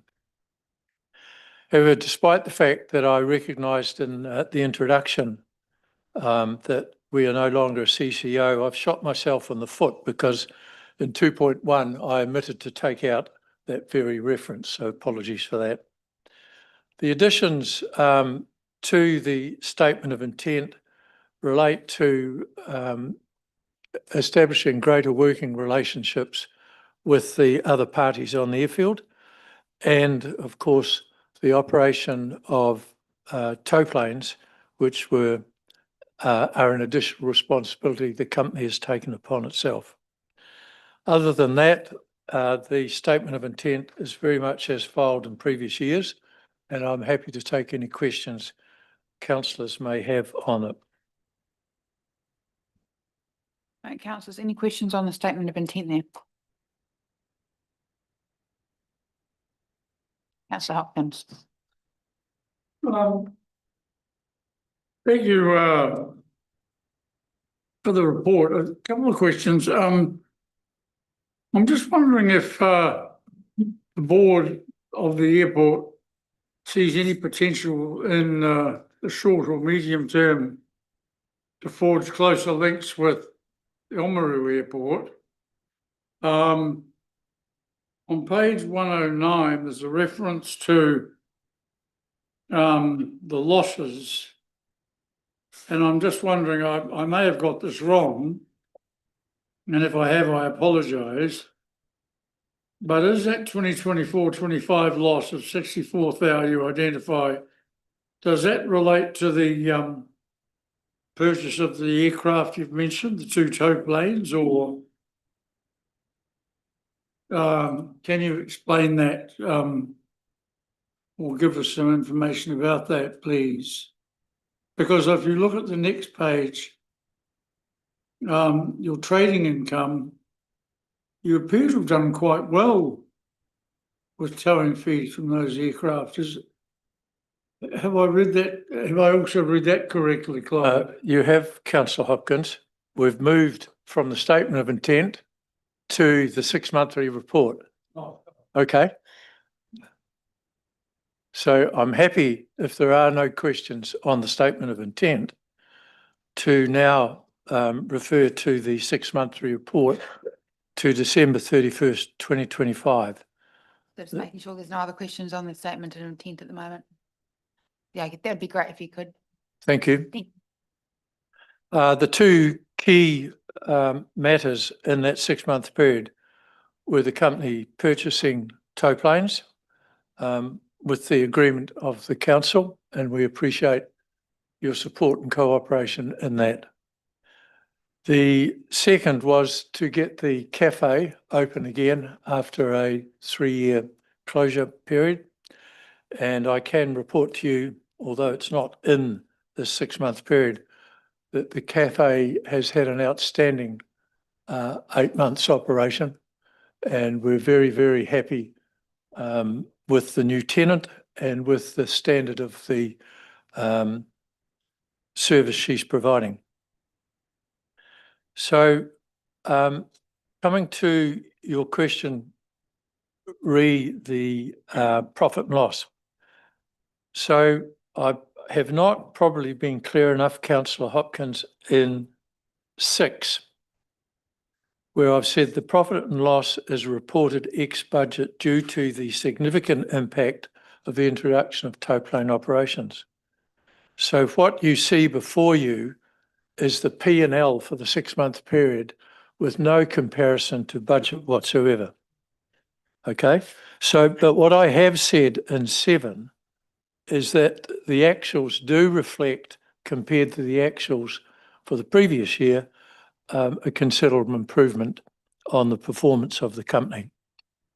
And that is largely in part to margins on tow operations.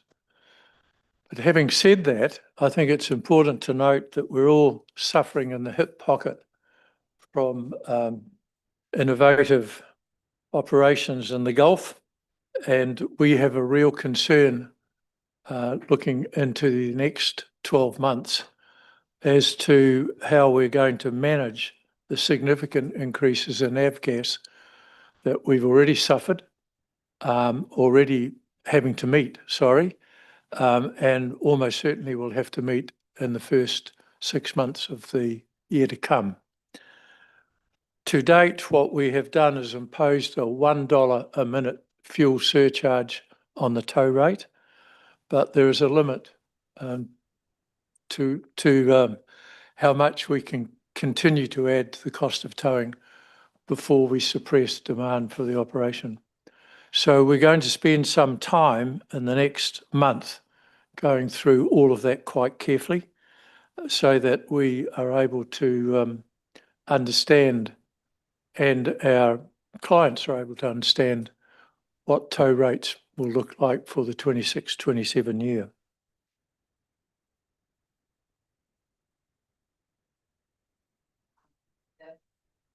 Sorry. As an organisation, do you have scalability if you need to weather what might be ahead of us? Like, can you downscale and bring back up if need be? Yes, we can. Yeah, we have margins.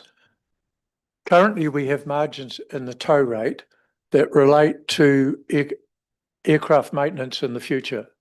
So as best as we can tell, we know, for instance, that one aircraft in 300 hours will need an engine overhaul. So we've done our very best to understand what those future costs are, and they are incorporated in part in current tow rates. So we have some flexibility around that. We also have, we inherited the tow rates, and they included, fortunately for us, a margin for the then operator, which again provides us with some flexibility. Fantastic. Right, I've got a few waiting to speak, so I'll go Councillor McCone, then Lewis, Downing, then Kells. Yeah, right, Clive, thank you very much for that. Just looking through the P&L, it's pretty impressive for the season, and I presume the actual return income will actually decrease a little bit as we go further into the winter season, but regardless of the winter. But 2 questions really. So you're on your expenditure side, I'm presuming that total amount for auditing and accounting is actually a 12-month cost, not a 6-month cost. And the second part, and the other part of that was how much of the bad debt is recoverable? Because otherwise it gives you, that's 36,000 out of your expenses, which would turn you around to a profit for the 6 months of about 15 or 16,000. Yep. Your first question, the audit fee is in there because it was paid in the current financial year, but it relates to the audit cost for the previous year, being 24-25. However, it does give you a good idea of what we've been living with for the past few years. Your second question related to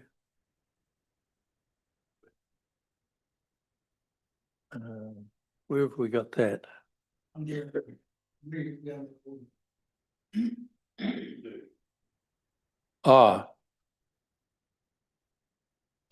8689. That is a provision for bad debts, okay, in part. And I apologise, I will get a clarification to you on that because I did ask the accountants to clarify that. And I have not got that. I'll follow that up today for you and advise council. But I know when it was first posted, there was a question of whether it included items that were not bad debts, but it was a provision for them, which is not a normal accounting practice to do that. Thank you, and please pass on my congratulations to the people running your cafe. It's very good. Thank you. I will do that. Thank you. Through the chair, thanks, Clive. Surcharges on fuel, I mean, that's one of the big things at the moment, but probably the greater risk, as I would see it, is the ability to actually have the fuel, the surety of the supply of fuel and how that would impact on the operation. Thank you, Councillor. It's the great unknown whether small airfields, remote airfields like Omarama will continue to be able to access the avgas that they have in the past because of the delivery costs that fall upon the supplier. And that there is a potential that if there is not some form of statutory control over distribution, that small airfields, and for that matter, small fuel locations, there is a risk that they could suffer in order to keep larger distribution centres going. We do not have the ability to store fuel or to stockpile it ourselves, but what we would do in that circumstance is, and we've started this discussion, is we would take over the winch operation, which is a much more efficient fuel use than air towing. And the vast majority of pilots who fly out of Omarama have winch ratings. And a comparison would be an aero tow today out of Omarama is in the order of $150 to $180 per tow, and a winch launch is $70. So we have that to fall back on, and we've already started that discussion with the winch owner.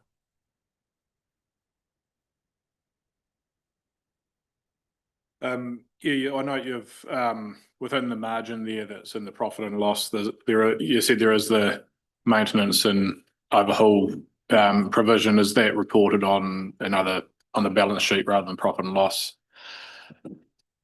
It's included in the charge out rate, but the money accrues into the balance sheet as a reserve. Yeah. Thank you. Clive, I guess my question, I've been up, it's good to see the cafe operating again. And the couple of times that I've been up there to visit it, I've noticed a lot of other fly-in type operations with fixed wing.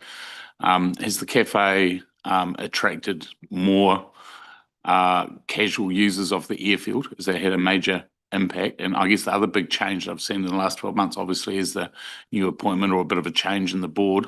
And how's that going overall strategically for the airfield? Thank you. Firstly, the cafe.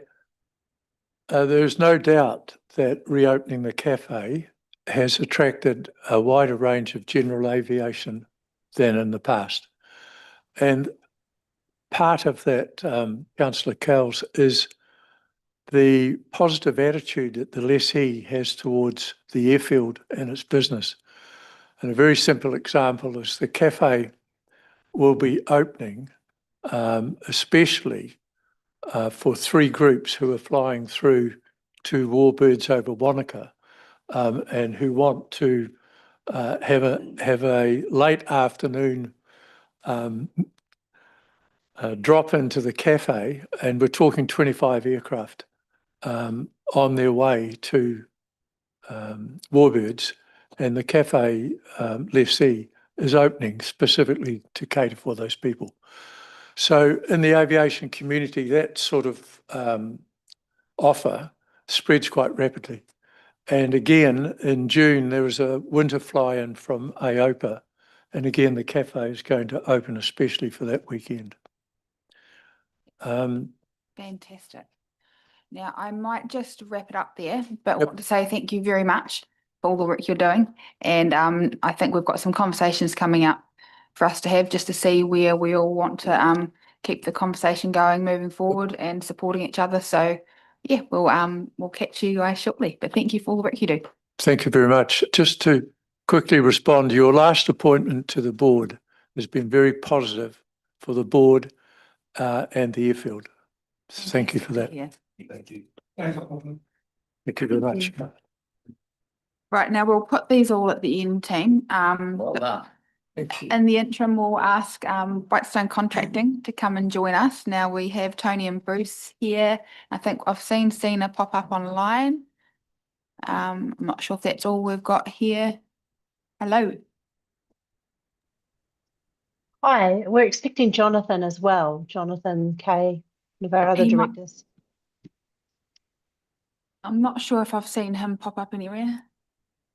Okay. Oh, he's just texted me. He said, Council kicked me out and I'm unable to rejoin. So You didn't want his type in there. We'll okay.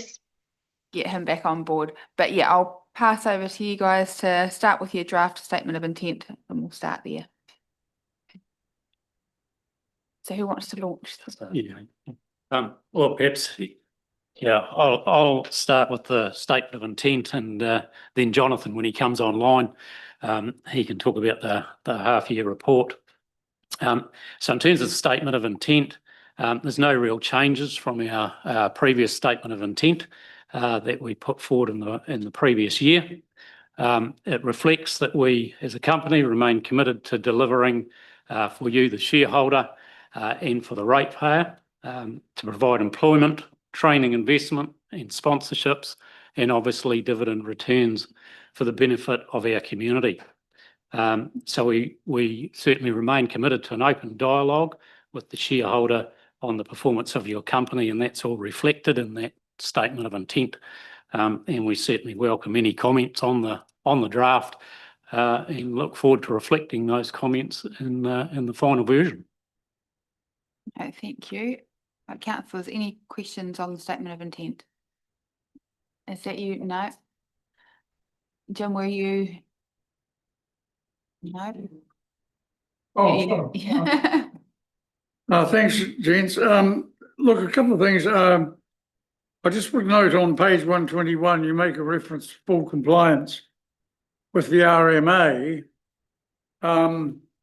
That's actually now been repealed, and there are 2 new pieces of legislation in the process of being adopted by the House at the moment.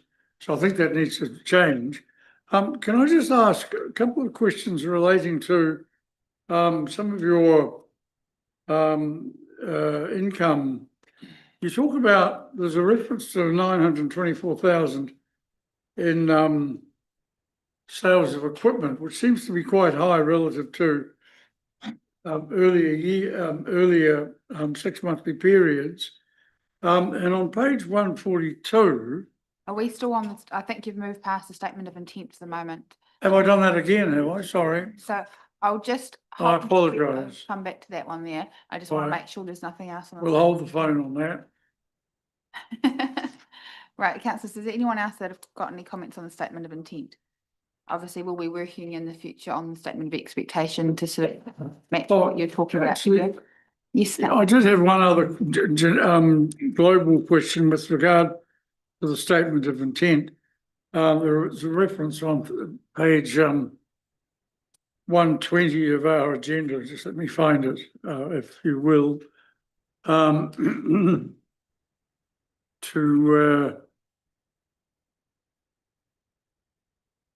your intention to achieve gross turnover to between 30 to 35,000 over the next 3 years.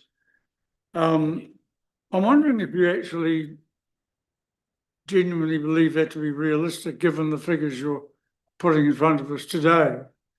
So that's a high level comment, but do you still think that 30 to 35 mil in 3 years is achievable? Yes, with some conditions around that. We are currently re-looking at our growth targets and have a bit of a working party around that, around some revenue mapping that might enable us to get to those sorts of levels. So it is currently under review given our current performance. Thank you. Thank you. Right, if there's nothing else in the statement of intent now, I don't know if we've had Jonathan manage to join us. Zoom's not letting him in, which is somewhat problematic. Oh, there's a problem. I wonder if I can pass to anyone else and not put them in the hot seat too much. I think seen him. Yes. No, I'm happy to run through, I guess, our summary of our interim results, if that's where you want us to go now, Mel. Yep. Yep. That'd be fantastic. Thank you. Thank you. So this is just speaking to our interim results for the 6 months ended 31st December 2025. So just some high-level summary key points from our performance, focusing on our financial performance, operational delivery, people and safety as well, and our outlook. So for those 6 months to 31st December, we recorded an operating profit before donations, sponsorships and tax of $379,167, which compares with $474,933 for the same period last year. And while this represents a lower interim result year on year, the business has remained profitable, cash positive, and operationally stable throughout the period. I mean, as you all know, we've had a couple of changes, but the company has remained very stable. After sponsorships and donations of $53,857 and tax, the company delivered a net profit after tax of $123,237 for the half year. And it would be fair to say our board considers this a pretty solid outcome for a pretty challenging year. It's a very competitive civil construction market in 2025. It continues to be so, in fact, and particularly given the ongoing mix of maintenance and project-based work that we are delivering across our regions. The company's balance sheet remains strong. Total equity at 31st December 2025 was $18.1 million. Cash and cash equivalents at period end were $4.64 million. So that reflects strong cash inflows both from our operations and our asset sales as well during the period, which I think, Jim, you mentioned before something about asset sales. So that has been a key contributor to our cash position. We sold some surplus plant and depot assets, as you'll know, generating $3.8 million in proceeds. And $924,000 of that was reinvested into the company in the form of new plant and machinery, which supports our future operational requirements. And, you know, we've maintained a pretty disciplined approach to capital management.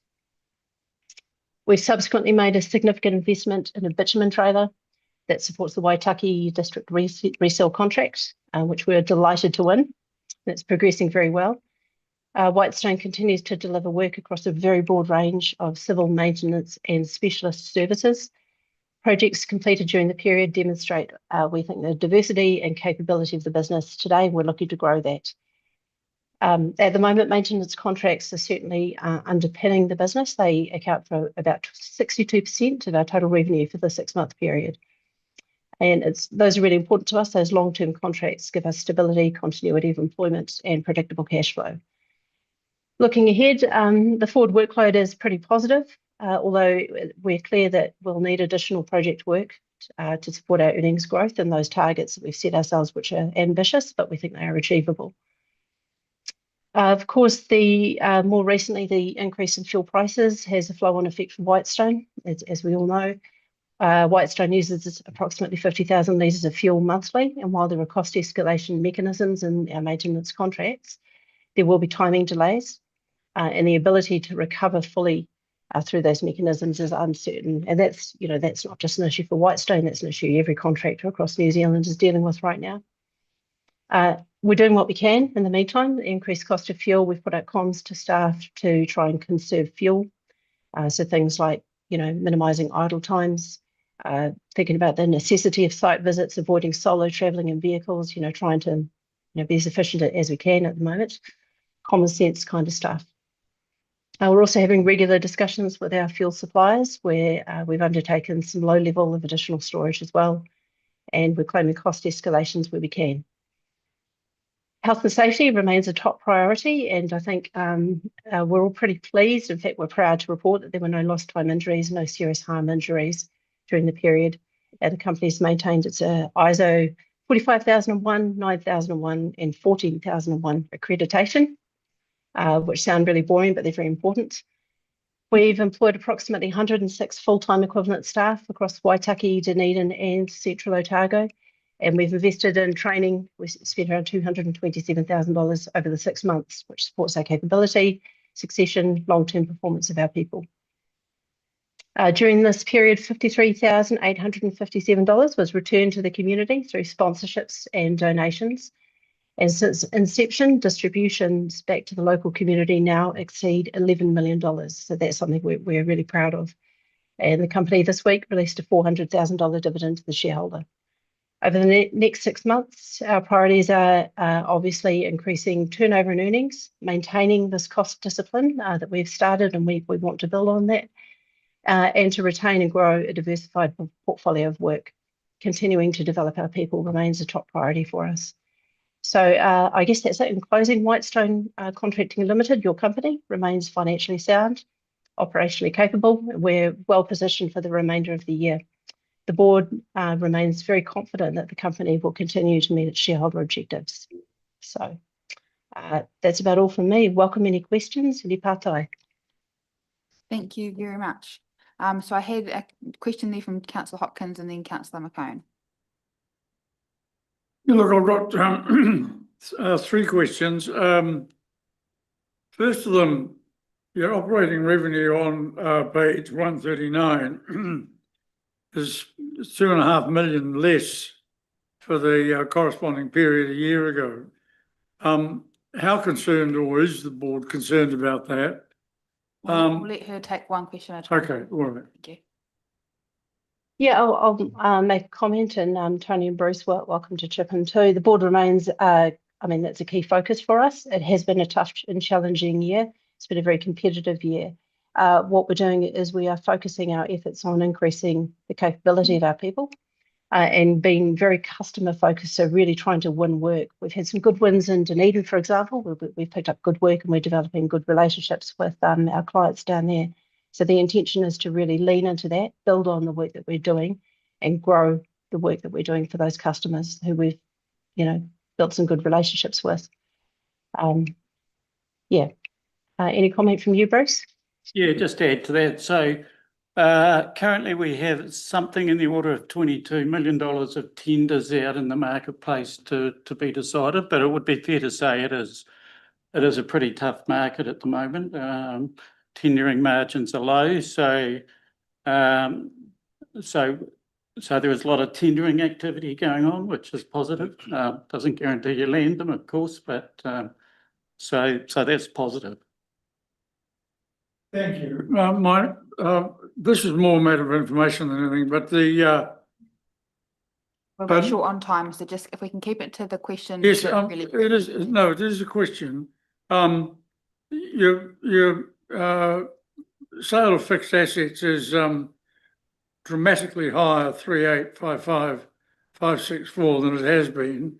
I presume that may be the Mackenzie assets, or what is that? Yes, so that was the property assets of both from Mackenzie and Cromwell, and the Okay. money coming in from those. Yep. And very quickly, showing on page 150, non-contract work, you did have 4.4 mil, 2.5, you're down to under 1 million, 998,807. Is that a cause of concern? And if so, what are you doing to reverse that downward trend? So that's really just a reflection of the market as it stands at the moment. Obviously, there's a cost of living crisis out there, and a lot of that work is that domestic style work that we're performing for our customers. Obviously, with getting out of the Mackenzie as well, that there'll be an element of that impacting on that number. Thank you. Firstly, congratulations, and that result in a very tough environment, and I'd go so far as to say it's probably going to stay that way for the next 12 months as well. I think the timely selling of your assets has probably secured the company with a very sound cash flow basis, and it's starting in credit all the time, so it makes you very competitive. My question would be, what is other revenue?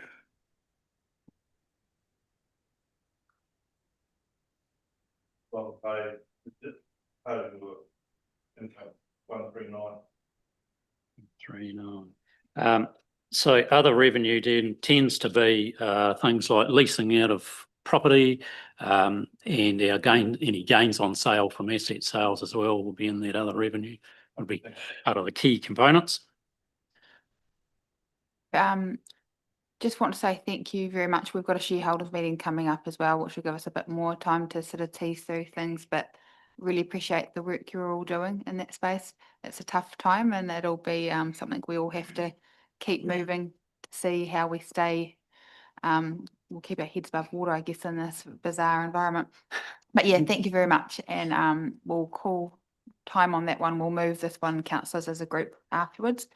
And I'll say thank you to you guys, and I'll ask Tourism Waitaki to come join us. Thank you. Thank you. Thanks. Thanks.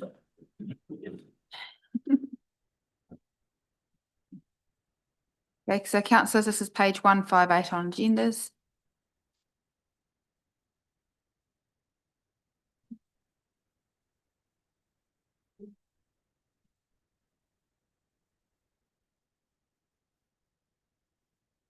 We've got a few online as well. We've got a few, so we might just get you all just to tell us who we've got here for new ones rather than me fishing around.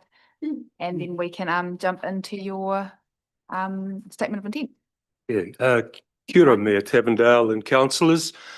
Up on screen today, we have Janine Tulloch from the Board of Directors, Megan from Board of Directors, also Megan Crawford from Dunedin Airport, Rick Ramsey, who I'm sure you all know, and then we have Dr. Philip Agnew here, and Cindy Christensen, who's the GM Operations and Commercial for the Colony.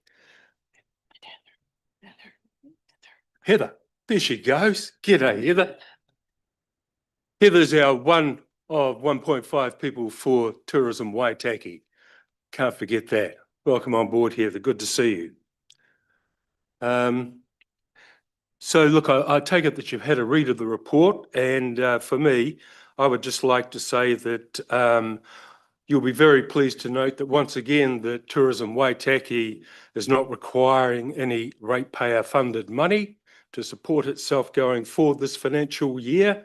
It's standing alone and operating very nicely and developing its assets and the colony at this stage. I'd like to now just pass over to Cindy, please. Great, thank you. Kia ora.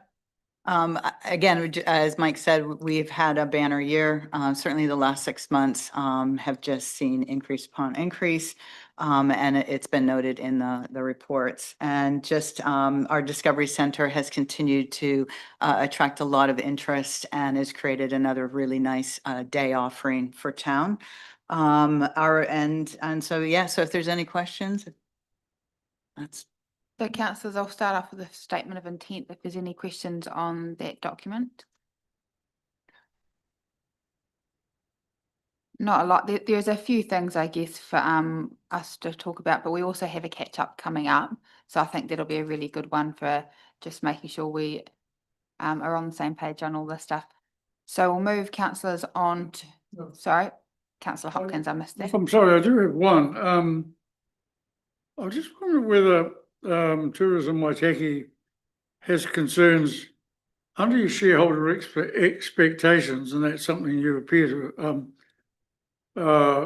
deem that we are requiring of you. Your second bullet point talks about active engagement with iwi, with which I have no argument, and Ngaitahu tourism. Now, Ngaitahu tourism is a commercial operation in competition with others. Do you think that's appropriate that you should favour one commercial operator when there are a range of them in the market who may be, as I say, in competition with that particular commercial operation? Heather, would you like to make a comment on that? Jim, this is really in the statement of intent too. So, yeah. Thanks for the question. I think very valid point. I do apologise, but I'd have to ask where you're referring to, because I do wonder whether is that a bit of a mistake. Ngaitahu Tourism don't currently have any operations within the Waitaki District. So certainly Kaitahu, Ngaitahu, any Ruranga we would look to work with. But calling out Ngaitahu Tourism specifically isn't currently a top priority. So I understand that's probably come from council, so that's probably a conversation we need to have when we go through our process on the statement of expectation, because it is sitting currently under shareholders' expectations. So I think we can clarify that at the time. Philippa. I think probably it's an artifact from previous years, because we refreshed the statement based on any new or changing expectations to go into it. So what you're looking at there, Jim, might just be something we've carried over from previous years. So no, absolutely, we can review that going forward. So it might just be something that we've missed because it's just been, it's been a rolling document in the last few years anyway. Yeah. No, and I think we can probably pause the conversation until we've had one as councillors and have a position. And I think that makes it a little bit simpler for Tourism Waitaki as well. I did have Councillor Lewis, was it? Sorry. Thanks, Mayor Tavendale. Just a question with regards to, it is on the statement of intent, page 163, we're regarding the geopark. The target, so collaborate with the Trust and WDC to develop geopark products. The target supporting the WDC and Trust in their aim to develop a strategy and implementation plan to generate value from the geopark. And number two, to promote the geopark to international markets, promoting the geopark globally to grow international markets and increase spend in the district. I just wondered how that was tracking and what sort of return on the investment in that we're currently seeing. Thanks. Just bearing in mind quickly before anyone feels the need to jump in, this is a statement of intent for next year based on a letter of expectation that we received. So there's probably a few things, and Heather will speak to this in a wee second, but there's probably a few things in the statement of intent going forward that we haven't yet delivered on. Like, so that intent to look at the product of the geopark hasn't been realised yet because it's a work in progress. But Heather might be able to speak to what's being done currently. thanks, Pip. A great point. I can certainly talk to the promotion of the geopark as key asset of the district to this point, both within the domestic and the international space. So that UNESCO geopark status is something that stood up as one of our 4 kind of key pillars. And interest is high when we look. I've just come off the back of 4 weeks in the meeting with travel trade partners within Sydney and New Zealand, and interest is definitely high in the geopark. At the moment, it is that hook of the lack of commercial product in order to include in itineraries and advertise and convert. So I think that the collaboration that we're looking to do in the next 12 months to put together that product is an exciting one. I would look forward to that work with Lindley and the team. Fantastic. Thank you. Councillor McCone, did you have your hand up? Yeah, g'day guys, thank you for that. I noticed on both sets of accounts there's depreciation included twice. I'm just wondering why. But the other side is the bottom line. Are you expecting that to zero out after 12 months, or do you expect that where do you expect that to sit? Now I'm letting us. I was going to say, first of all, I'm letting us move into the next part of the agenda, because I think that that's where the conversation's going anyway. But I'll get you to repeat your question. So I just noticed in the accounts there's 2 sets of depreciation. I'm wondering why. And the second part was that bottom line, is that expected to zero out to a profit side of things rather than double?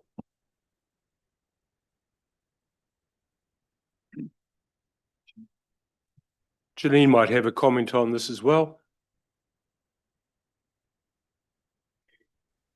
Sorry, I don't have it. I'm homesick today, so I actually don't have it in front of me, Mike. So I'm hoping Pip can cover off this one, having put that together. Otherwise, we'll have to come back to you and we can investigate that. Yeah. So there's 2 lines of depreciation for the separate business units. Is that what you're referring to? Yes. Yeah. So on our asset registers sit separate, we have them under the 2 separate business units. So the depreciation on each set of assets is split between those 2 business units. So we don't record it as one line. That's why it's separated into the 2, because you can see that there's the Oamaru Penguins centre, net profit by cost centre against Tourism Waitaki. So what is it referred to as Tourism Waitaki or the RTO? Yeah, Tourism Waitaki. So Tourism Waitaki is referring to the RTO compared to the Penguins for that separation. Yeah, I understand. Yeah. Councillor Hopkins. Yeah, quickly, page 174. I mean, I congratulate you on the range of one-on-one meetings you had. I think more than 40. The capability workshops you organised with other RTOs. I mean, you've obviously been very active in those areas. I noticed there's a reference on 174 to you holding an industry update in the Opera House, and you say that 38 people attended. That seems to me to be a low number, and I wonder if you were disappointed. Heather, can you talk to that, please? You organised that one? I can, absolutely. You know, that's a great question. I was stoked, but that's purely because you know, we were coming off the back of a period of pretty low engagement from the team with operators, and enthusiasm around the get together was really positive, and certainly the feedback following the get together was positive. From you know, putting on other hats with other RTOs, usually, you know, 38 would be a really, really positive number, where when you consider things like the day of the week, the time of day, often you don't necessarily get everyone who's on your distribution list. So we were really positive with that engagement. I would hope to only increase that, though, as our presence with operators improved in the coming quarters. So hopefully it's only up from here. But fantastic. If I could just say that the number, whilst it might have been small, was actually the event was quality, and the atmosphere and the positivity and the engagement from the operators, with Heather spearheading that particular meeting, it was very, very good. So Just one other very quick question then. On page 176 and 77 of our agenda, we get the figures for accommodation in terms of spend, 9.5 for domestic, million for domestic and 2.5 mil for international. And on page 176, the occupancy is divided, commercial 48%, short-term rental 59%. Is short-term rental another term for Airbnb or rental housing? Yes, short-term rentals would be Airbnb, and there's a couple of other less popular operators, but yeah, short-term rental would be that, and commercial is anything like, you know, motels, your hotels, your registered commercial operators in that space. So we can assume essentially that 60% of that 9.5 and 2.5 mil is going to Airbnb owners.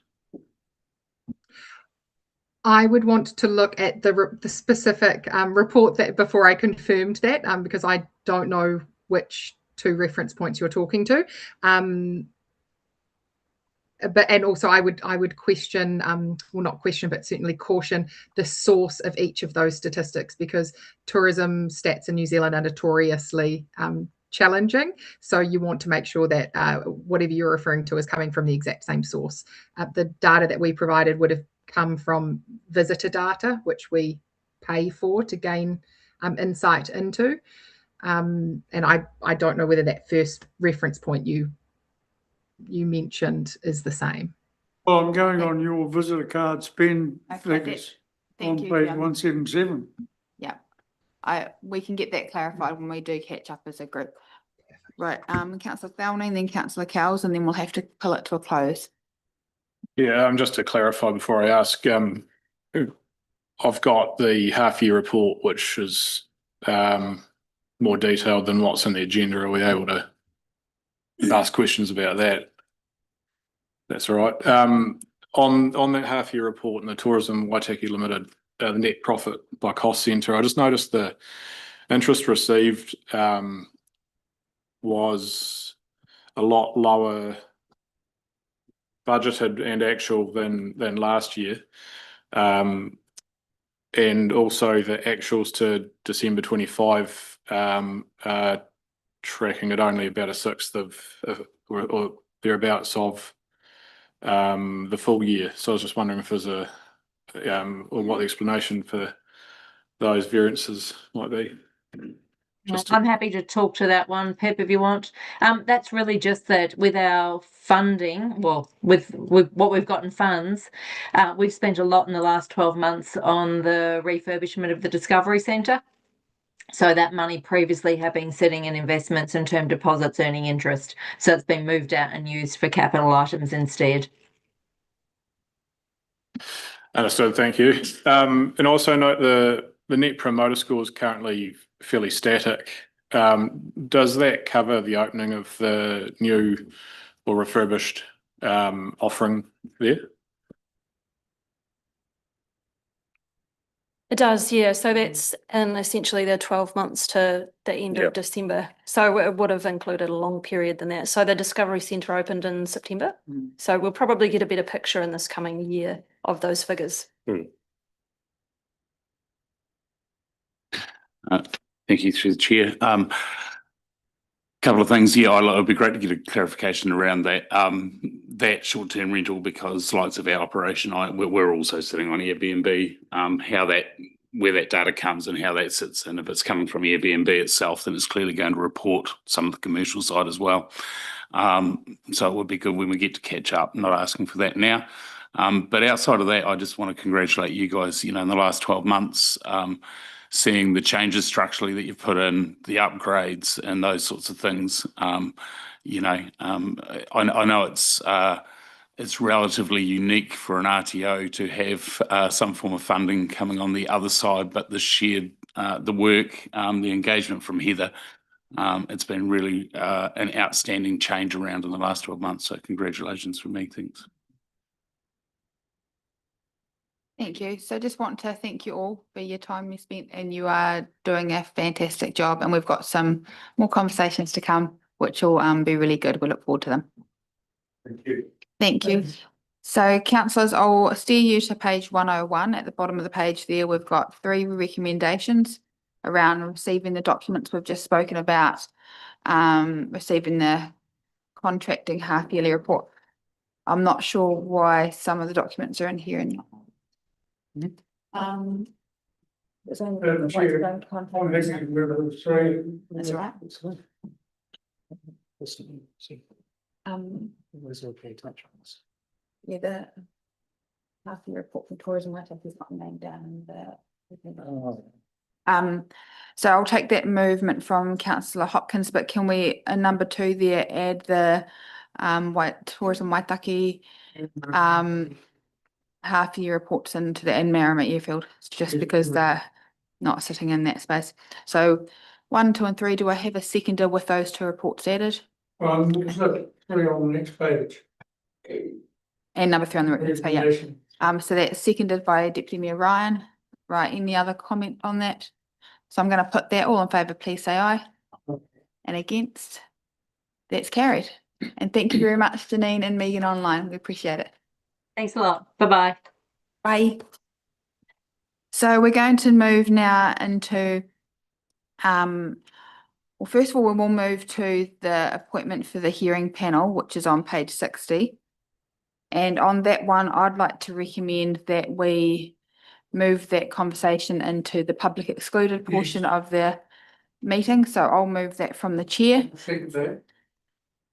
Okay, and I'm going to just put that. All in favour, please say aye. No. And against? That's carried. So I will bring us to that when we hit public excluded, and that way we can move now on to the annual plan engagement. Sorry to make you up and down there. Now, I think that was shivers. So now we're going to page 43 in the agenda. I'm still catching up. And the look, just probably to truncate processes a wee touch. Is that 43? I can't be 41. Aha. Just to truncate somewhat, because I'm recognising there's been some concern raised with councillors on this here that we're not quite ready, because we have some discussions, particularly around the funding of depreciation that we need to work through in the annual plan discussions, and there is concern that us voting on what level of community consultation will do or not do will then, as a result, make a decision that we haven't yet made for us. So I'm actually going to move, I had it written here we go, that we postpone the decision on consultation with the community on the 2026 LTP to the 14th of April extraordinary council meeting, to allow time for councillors to set annual plan direction when deciding on engagement requirements. And just, I also had there, and utilise this time for the communications portfolio to meet and fine tune the annual plans, communications plan. Just note that we keep talking about wanting to talk about that, but we haven't actually found time to talk about that. So, sorry, that's not very clear. But I'll pass my computer over to Arlene, so she's got a copy of my little red writing on that one. So Change postpone to defer. Defer rather than postpone. If Councillor Hopkins is happy with that. So we'll just get that up on the board so everyone knows, and then we can discuss it. So sorry to truncate the process somewhat here, Mandy, there will be time for it.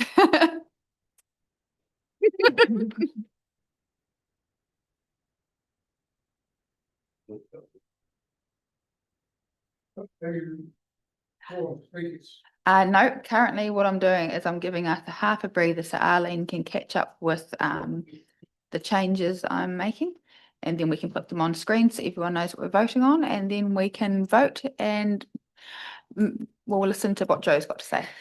While you're taking a breather, I just thought you might want to congratulate Mandy on 12 years of service today. Woo!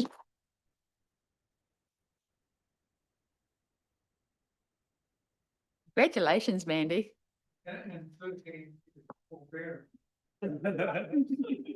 Does it seem like long?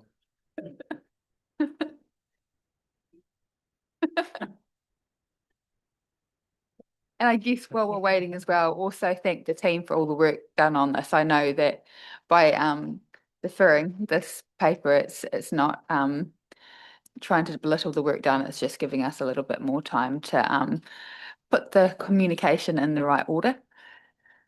But thank you very much for all the work done in this space. And here we go. Got Question, did I hear you say special meeting on the 14th of April? yes. Extraordinary council meeting. Is that in our diaries? There's only an hour to so We might move the hour to an hour and a half or so. We'll work on the diaries around that. But it was really just we've got another workshop coming up on the annual plan. So it was giving us a chance to be a little bit clearer in the direction that we want to go as a council before we tie ourselves up in knots on a decision around the consultation. So up on the board there, clear as mud, council defers the decision on consultation with the community on the 26-27 long-term plan to the 14th of April extraordinary council meeting. The annual plan. Sorry, it is the annual plan, you're right. To allow councillors to set annual plan direction when deciding on engagement requirements and to use this time for the communications portfolio to meet and fine tune the annual plan communications plan. So that means we can have that discussion in the meeting. We've got a mover and a seconder. You're comfortable with that, Councillor Hopkins? Councillor Slack. It's all right, I've moved it and it's seconded, but thank you. So if is there any discussion on that, councillors? Councillor Hopkins. Yeah, Madam Chair, I had very similar concerns to yours and was proposing to move that the recommendations in this report lie on the table. But I think the solution you've come up with is more appropriate. Yes, it may mean a slightly truncated consultation period, but in my view, it is quite likely that there may be significant changes in the annual plan, such as would require consultation anyway. My own view is that if such consultation occurs, I notice that there are various things proposed, like explaining what an annual plan is and why we're... Sorry, Councillor Hopkins, can I just pull you up there because I'm trying to save us some time because we're well behind schedule. So can we have this conversation where it sits, which will be in the next meeting? Is that okay? Okay. Sorry to cut you short on now, but I'm trying to not have this All conversation. well and good, but I do indicate that I intend to actually try and contribute one or two thoughts to the content of the end of the consultation proposal. Thank you. Right, so I will put that. All in favour, please say aye. Aye. And against, that's carried. Thank you very much, team. And now we will move on to page, I think it's 47, which is the St John's grant request.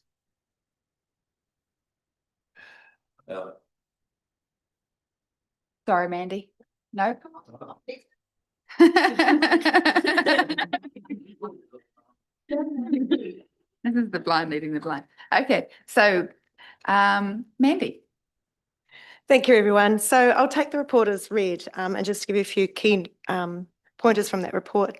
Basically, in October 22, St John's requested funding for $65,000 to cover what was estimated to be the council costs at that time, expecting that they would have their building consent ready soon following. Officers have recently assessed the development contributions for that development now that the building consent has been received.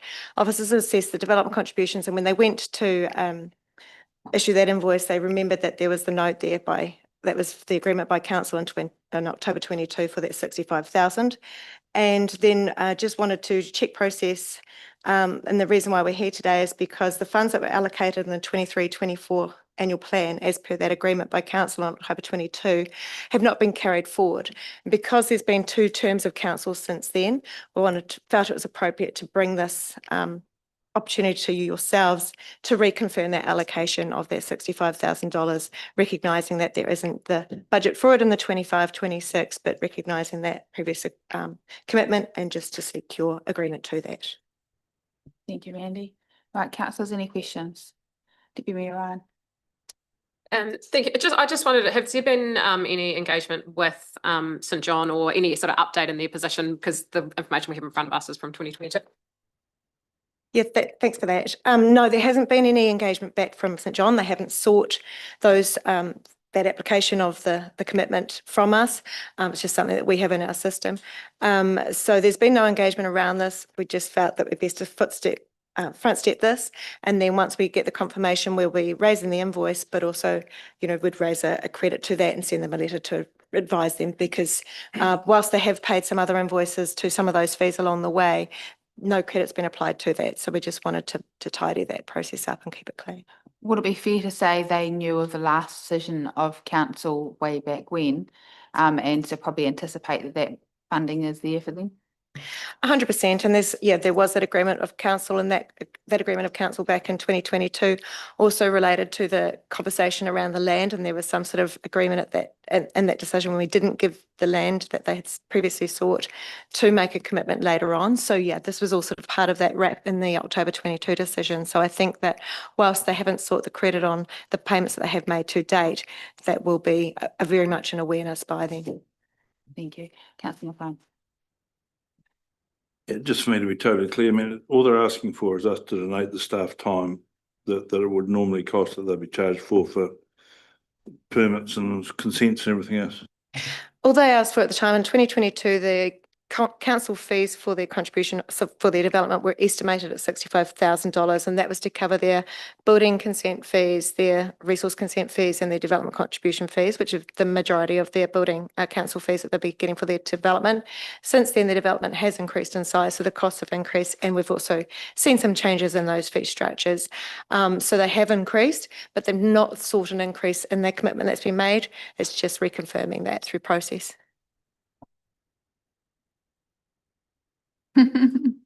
On that basis, I'd be quite happy to move option one.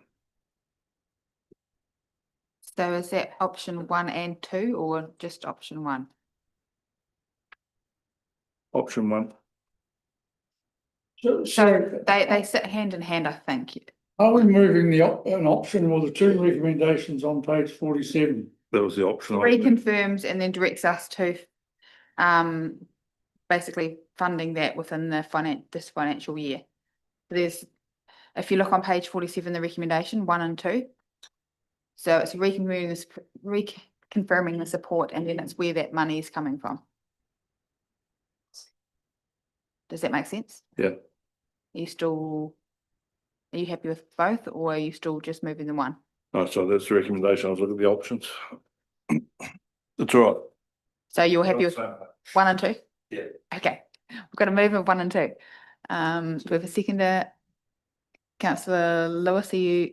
I was just going to say on page 49, the summary of options, they are put down as option 1 and option 2.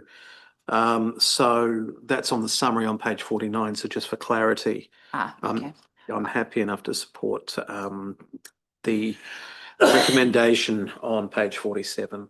Second that. Right, so we've got a mover and a seconder. Is there any comments on that, councillors? One very quick question. Yes.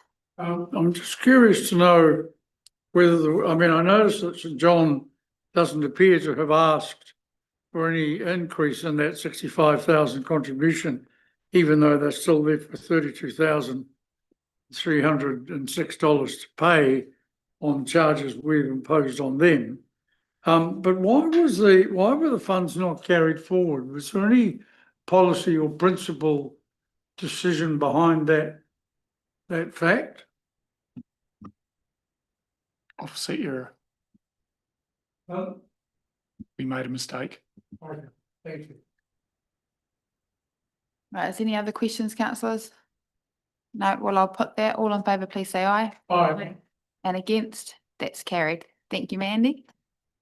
Right, and now we move on to page 74, which is the Class 4 gambling and venues policy.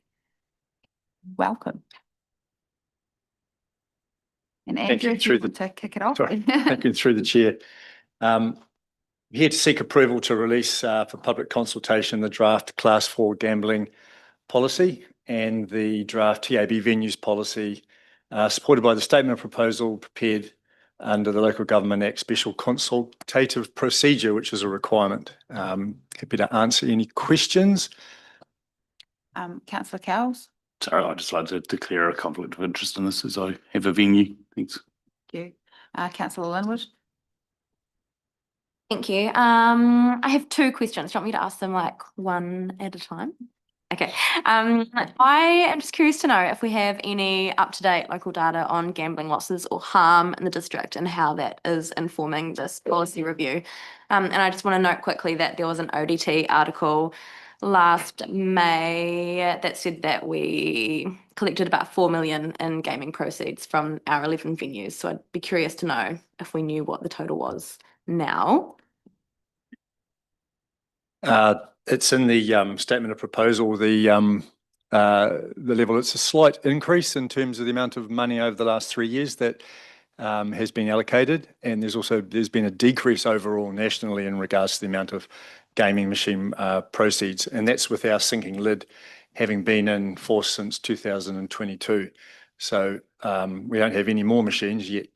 There's been an increase in terms of the money going out, but not what the venues are actually getting. In regards to your gambling harm, the stats come from Department of Internal Affairs, and they are not particularly good at having up-to-date stats. So we get them from 2023.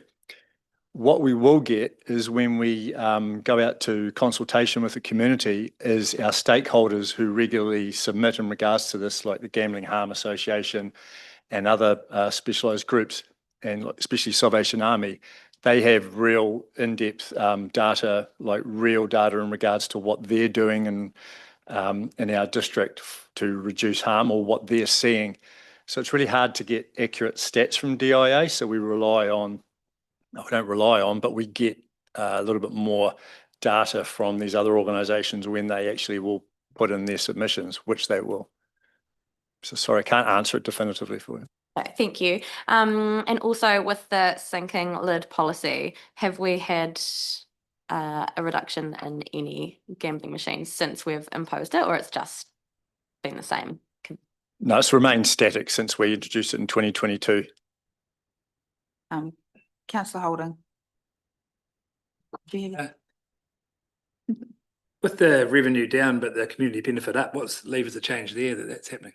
Are they handing more profits back, or? I can't answer that. That would be something in regards to a more deeper analysis by DIA in regards to what's happening.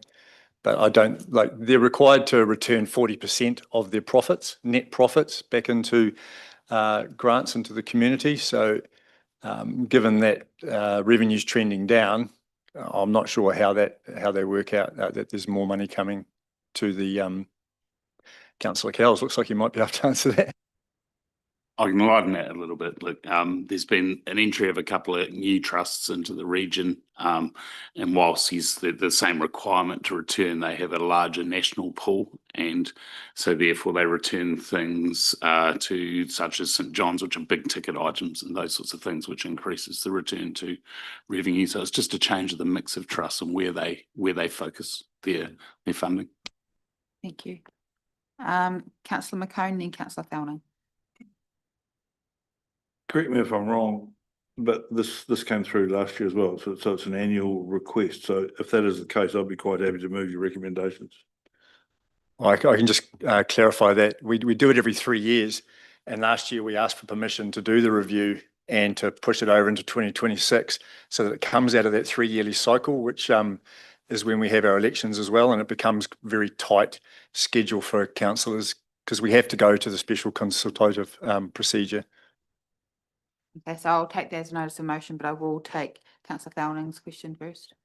Yeah, I'll happily second that too. But my question was, with the sinking lid policy, I know they've remained static. Do you think there's a very sort of incentive there if you've got it, you know, there's a sinking lid, you're going to possibly hold on to it no matter what? Yeah.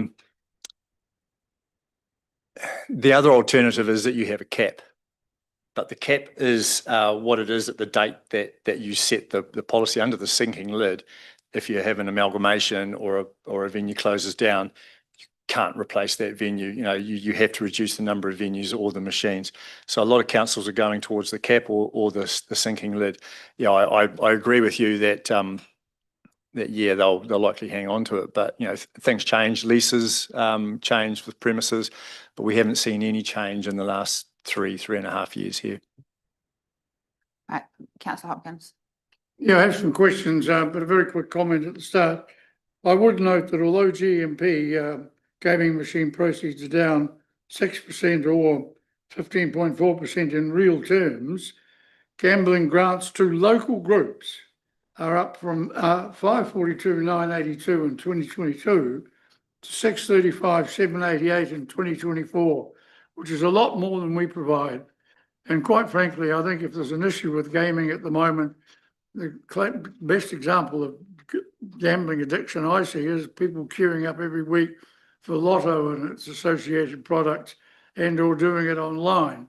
My questions relate to a couple of things on page 83 and 93.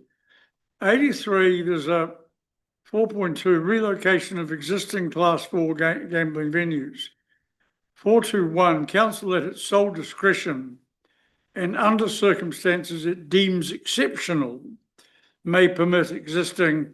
I'm just wondering if we really need that phrase, under circumstances it deems exceptional, because if for the sake, would that exclude, for the sake of argument, the RSA relocating, assuming it had pokies or something like that, or in fact, if the Oamaru Club decided for whatever reason simply to go somewhere else.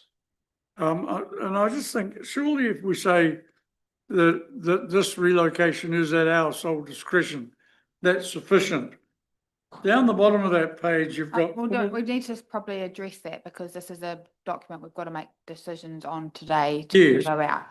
So I guess it's looking around at councillors as to whether under that 4.2.1 around the, which is on page 83, the council at its sole discretion under circumstances it deems exceptional may permit. So I guess that's when we feed into the sink and lid idea of us trying to actually drop the numbers down. So I'll take some commentary on that before we go any further. Councillor Lewis. Just an observation on that. My take on exceptional circumstances would be potentially the venue becoming damaged to a point where they needed to conduct business in another location, which wouldn't necessarily be under, deciding to move somewhere else. It would be effectively forced upon them. So that would be, I think, where that safety net makes a lot of sense to be in there. So I guess, is there any other councillors that are supportive in changing that terminology? No, so we'll leave that where it is at the moment. Hopkins, next point. Middle class anxiety about gaming machines continues. On the same page. Jim, I'll pull you up there for a second because that kind of flippant comment towards your councillors is not a helpful comment, please. Thank you, Madam Chair. 4.3, where class 4 gambling venues may be established. 4313 at the bottom stipulates that it can't be a venue at which the primary activity is associated with family or children's activities. Then we go over the page and we find 4324, which says exactly the same thing. And I'm wondering if Mr. Bardsley might deem that to be unnecessary duplication. Moving just very quickly to... Can we give Mr. Bardsley a chance? Sorry, okay. The two differentiations are there in the class 4 gambling venues may be established in accordance with clause 4.2, and it specifically talks about business zones 1A zones. Oh, I see. And then what you're referring to next is in regards to additional zones under the district plan, like business zones 2.3, 2.3A for existence, and the heritage zone. So it is duplicating, but it's in regards to different zones. My apologies. Very quickly on page 93, halfway down the page, there's a reference to submissions are open from Monday 4 May 2026 until May 4 June 2026. And then bullet point posting it to, I think there needs to be a line in there about if you have a submission, here's how you get it to us or something like that. And also, I just wonder if in the interest of friendliness, we call you Andrew Bardsley rather than A. Bardsley.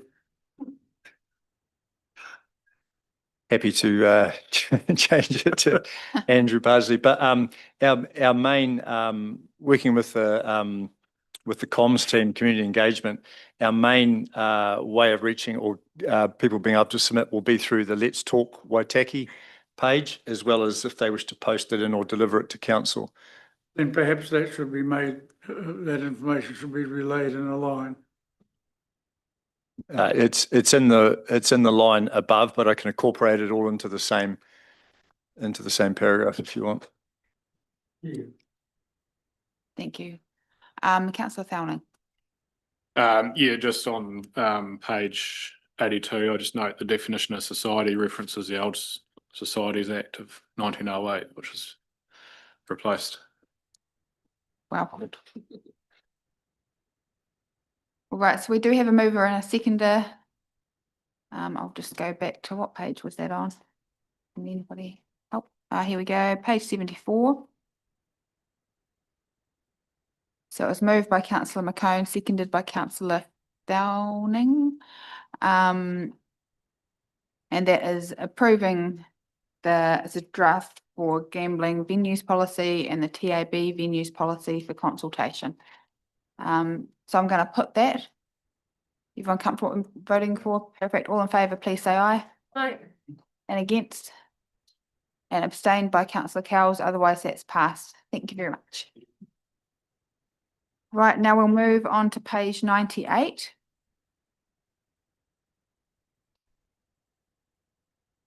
Which is the Network Waitaki Event Centre fees and charges. And I'm back to Mandy. Thank you, Mayor and councillors. Yes, so again, I'll take this report as read, but just to confirm the key messages in this is just to set the fees and charges so they can be published for the pending opening of the Network Waitaki Event Centre. The fees has been set in line with councils across Otago and Canterbury.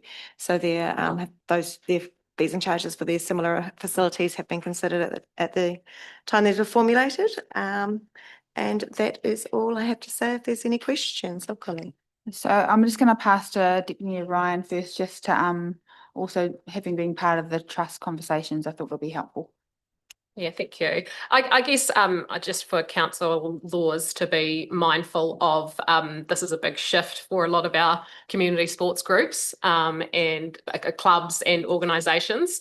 And with the winter sports season fast approaching, they are already having to have set their fees for the season for all of their players at a junior and senior level. And that is, in a lot of cases, a significant shift from what they have been used to paying as well. So I guess just to be mindful that any potential changes that could come out of this would have a massive impact on where they are at right now in terms of setting their fees for the year. There's a lot of work going on behind the scenes to apply for grants and make sure that, the sports clubs and our tamariki and rangatahi don't have any barriers to being able to take part in sport and in physical activity and active recreation. So yeah, the fees as they are put in front of us today are what those clubs and sports organisations are basing their year off.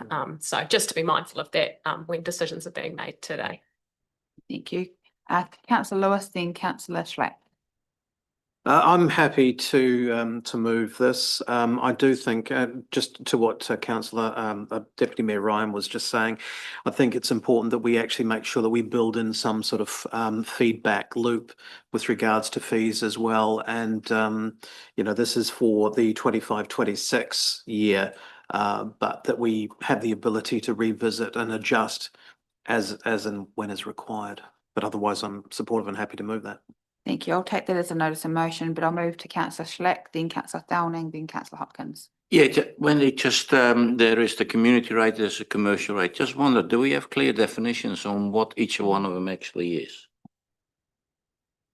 No, not that I am aware of, but I'm not involved in the facility. So there may be from another area. I apologise. I've just written the paper. Yeah, I'll pass to Deputy Mayor Ryan. I don't have it in front of me, but there is a clear definition of those, which. So councillor Downing. That was my question too, so I'll be interested in the answer. Well, so we can circulate that with councillors. Councillor Hopkins. Yeah, I'm just wondering on the basis on which these fees and charges were calculated, it's maybe right and proper to contemplate the impact on sports club users. I think we should also contemplate the impact on ratepayers. So are we able to quantify the cost to us of court hire?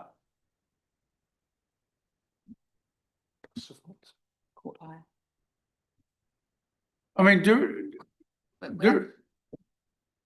I think that'd be difficult to achieve because, it depends how many hires you can get in a day, but there's also other running costs associated with the venue. So I think breaking it down to it costs this per court hire. What there is sitting behind this is some work around, the business planning and trying to make sure that, we keep our costs low. So it's quite a lean operation there and we keep it to a minimum. But obviously sitting behind that is the capital cost of the centre and the running costs that we can't impact, like, energy costs from the use of the centre. So being able to say it costs us this much per court hire is challenging, really, I think, to say. Perhaps if I could ask the question another way.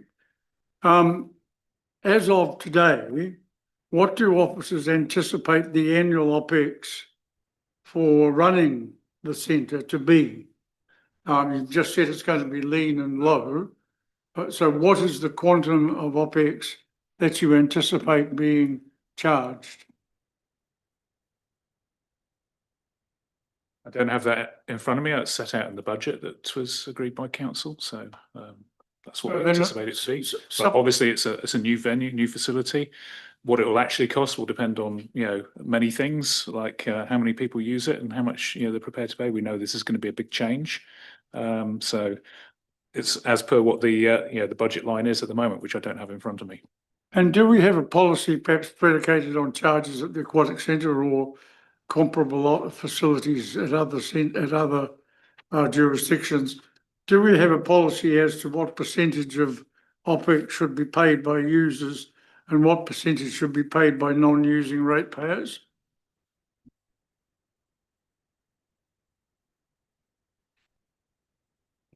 So I'd have to go and check whether, yes, it was certainly, I think there was one in the long-term plan and it was based closely off the funding band that applied to the aquatic centre. So which is in the 40 to 60% range. So that's 40 for users, 60 for ratepayers. So we have funding ranges now. So it can be from 40 to 60, okay. not a very precise point in time. I think we've got to start somewhere. It's brand new and I think they're very fair. And, if you're a team player, that's $5 an hour. So roughly for easy working out. So that's where you got to start. The proof will be in the pudding in 12 months time on what we need to supply as staff and what those costs are further down the track. But to me, that's fair. So let's go with it. So councillor Fanini Tahiti. Yeah, no, thank you. I'm supportive of this. And it looks like there's already definitions in terms of what will distinguish a community rate versus a commercial rate, and that can be circulated. I think the only thing I've note, just aligning with Deputy Mayor's comment around the sports season, that this is for the 25-26, but yet it'll cut right in the middle of a lot of the sports. So it's just noting that whether it's more of a calendar year or something just to consider, to just do a bit of an analysis for us to consider in the 26, 27 or the 28, 27, 28, just for more accuracy. Now I'm going to take a comment from councillor Ryan and then I'm going to look for a seconder before we continue. Sorry, just on the community and commercial rates. I still don't have it in front of me, but I have just recalled the commercial rate is when someone is using a room and charging people to come into that room. So if it's for community use, community education, spaces for clubs, that was, yeah. And then if they are charging people to come into it, then that's where the commercial rates come in, as well as external providers coming in from outside the district. So do I have a seconder for Councillor Lewis's motion? We'll start there. Councillor Slack. All right. So now I'll take Councillor Thowning and then Councillor McCone, then Hopkins. Just recognising, guys, that we are very late, so we need to pull it in. So if it's a community group that's holding a conference would be caught by the commercial rate by that definition. Yeah, that's not. Yeah. There might be some, yeah. I'll have to come back to it. Councillor McCone. So it's just a question, the operational side of this goes under which department in this setup here? So who runs the show as part of the council? It's part of the community engagement and facilities sort of thing, so it comes under there. So it's run in conjunction with the aquatic centre. The rec centre is run by a trust, not by the council. Councillor Fanini. No, it was just a takeoff from Councillor Thowning's question around the commerciality. I wonder if there's a charitable purpose, then that should be taken into consideration. But that's probably a separate conversation to what one needs to approve. Today, there can be another discussion another time regarding the policy. Thank you. Now, Councillor Hopkins, you've had a few goes at this, so I just want you to be mindful of time, please. I asked questions before, Madam Chair, but my view, look, I'm sorry, this is a new impost on ratepayers. It has the potential to increase rates by 2 to 3% if we actually accept the figures that we were given in the last term, that OPEX annually would be in excess of $600,000. And my view is that to the extent that we're confronting considerably higher costs anyway, or potentially maybe confronting them, we have an absolute duty to ratepayers to keep any increase of that character and that quantum to as low as possible. And we haven't quantified the percentage of charges that will be met by users relative to ratepayers in this resolution. And for that reason alone, I think it is premature, and I will be voting against it. Thank you. Ryan. Thank you. I hear Councillor Hopkins' concerns, and I hear those concerns from people in the community as well, I guess, and very mindful of the impact that this facility has could have on ratepayers. I guess today this is a real starting point. We're going to learn a lot in this next year, and so it's about how we take on board those learnings from this first year, and make sure that we get the settings right, both for our ratepayers, for our sporting community, for everyone who's going to use this facility. So this is a year of learning. This is a good start. So for those reasons, I'll be supporting. Yeah, and just to acknowledge, these have been benchmarked against other areas, so it's a step into the mix. And I think that also part of the equation does require the centre to be well used. That will also help cover overheads. I'm going to have to put it, because we're out of time, sorry, councillors. So with it's been moved and seconded. I did get a mover and I seconded it, and I thank you. So I'm going to put that, which is approves the setting of the fees for 25-26 as set out in attachment 1. So all in favour, please say aye. Aye. And against? No. That's carried. Right, so then I'm going to ask someone to confirm we're going to the public minutes, which is on 187.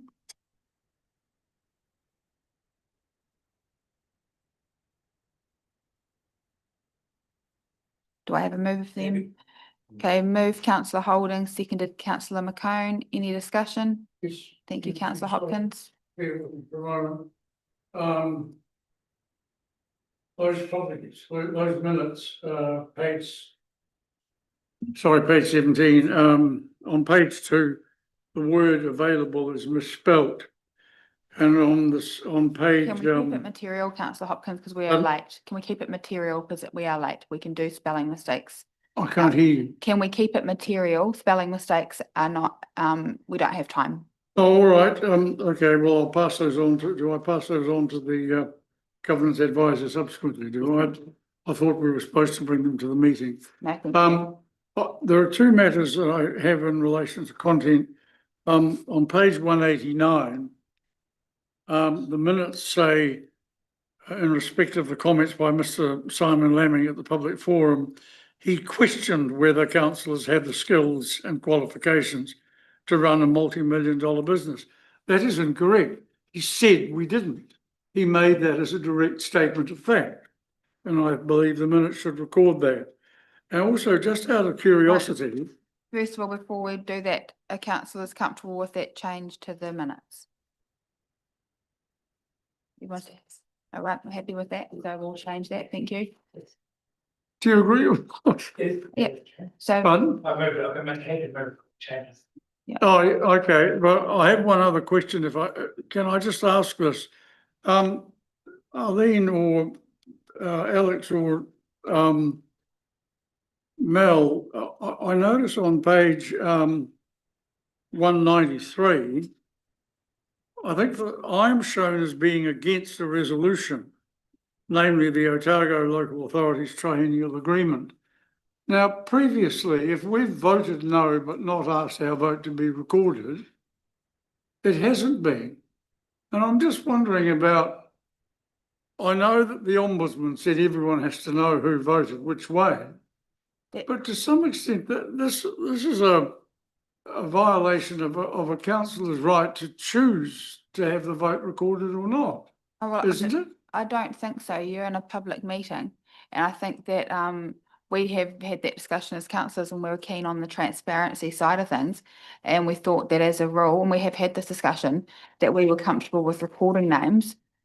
And I believe it's actually part of the changes, and I'm probably looking around a wee bit, that's actually expected of councils now. So you can't just wait for it to be asked to be recorded. I think there's an expectation that votes are recorded. So that's what we will be doing moving forward.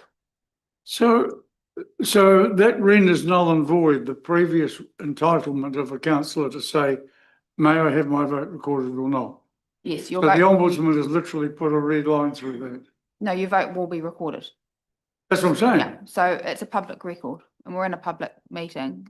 So I'm not sure what the concern is.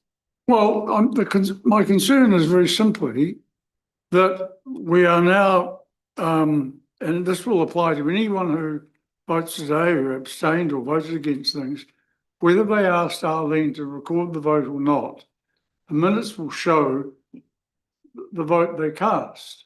And what I'm saying is, we have previously been entitled, we had a right to say, I vote against it, or I vote against it and I want the vote recorded. And I'm just wondering on whose say so that right was arbitrarily removed.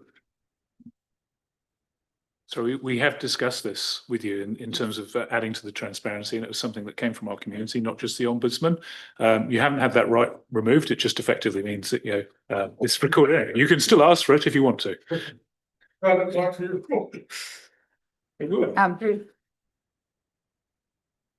And it has also been highlighted by the Ombudsman. So it is the way we'll be operating moving forward. I think it's unfortunate.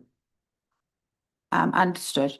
Right, so I'm going to put that with that one change that was discussed. So all in favour, please say aye. Okay. And against?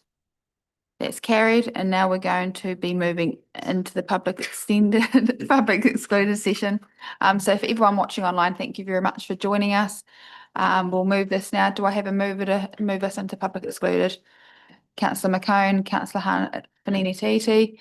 Okay, all in favour, please say aye. Aye. And against? That's carried.